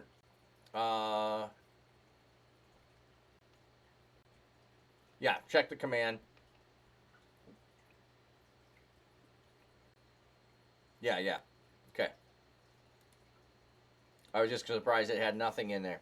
Now I will be attentive to the response to the prayers offered in this place. Now I have chosen and consecrated this temple by making it my permanent home. I will be constantly present here. You must serve me as your father David did. Do everything I commanded and obey my rules and regulations. Then I will establish your dynasty, just as I promised your father David. You will not fail to have a successor ruling over Israel. But if you people ever turn away from me, fail to obey the regulations and rules I instructed you to keep, and decide to serve and worship other gods, Then I will remove you from my land I have given you. I will abandon this temple I have consecrated with my presence, and I will make you the object of mockery and ridicule among all the nations. As for the temple, which was once majestic, everyone who passes by will be shocked and say, why did the Lord do this to this land and this temple? Others will answer, because they abandoned the Lord God of their ancestors who led them out of Egypt. They embraced other gods whom they worshipped and served. That is why he brought all this disaster on them. Sorry, I got a fly gnat buzzing me. Okay, I just want to see what else we have here. Come on, scroll. Why won't you not? Like, my scroll is being weird today. Okay, we've got more things of Solomon coming up. Okay, I just want to see. I was trying to conclude with Solomon, but he's got lots of stuff going on, more than I remember. So we are through 7.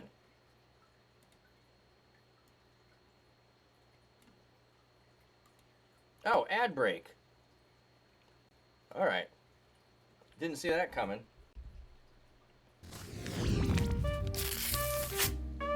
Oh, mystery cookies or assorted cookies? Why is my camera now funky tilt on it? I'll have to check that out. Not sure why that is. View it all right from here. Dapper man with sax in hand plays tunes by his quiet land. Acoustic guitar in the breeze serenades the fish with ease. Watch the fish, they swim along to the rhythm of his song. Flatcat Pastor shows the way. Stream it live, come what may. With his cam he shows it all. Little fish, both big and small. Nursery's not had a good week last week, so I gotta do a third clean out on it and see how we're doing. So watch the flow, hear the music, gentle glow. Flat cap's charm and calming tone makes the fish feel right at home. Watch the fish, they swim along. All right, so I don't know if we're back yet or not. From I think we're close to back. If not, man, this fly is suddenly like swarming me.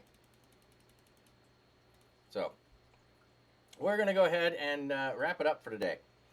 We're gonna go ahead and wrap it up. I heard my wife moving around. We got some stuff to do. I need to go put my bike ride in and see if she wants to ride with me. And we'll do some fish cleanup, and we might move some trees. Yeah, poor nurse. I know. Yeah, I'm gonna transfer them to another aquarium instead of the nursery that I have, because I don't think there's enough to sustain the nursery now that some of them did not make it through last week. So, all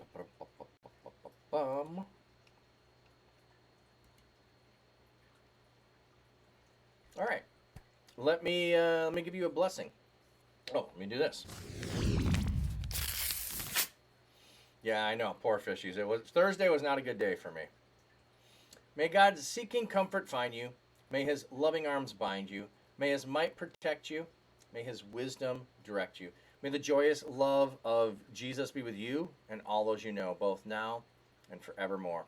Amen. Thank you all for being here. We had a fantastic day reading in God's Word, having conversations, getting rated, having a hype train, all kinds of awesome, fun things going on today. Thank you all We'll see ya.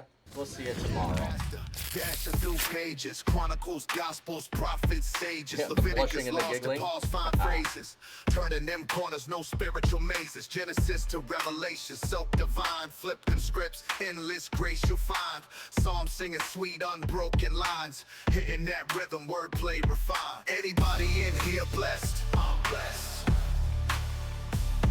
Anybody in here blessed? I'm blessed.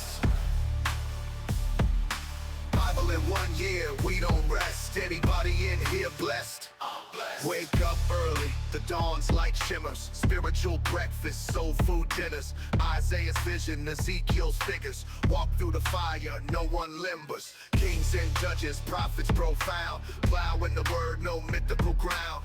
Verse after verse, wisdom's bound. Heavenly sound.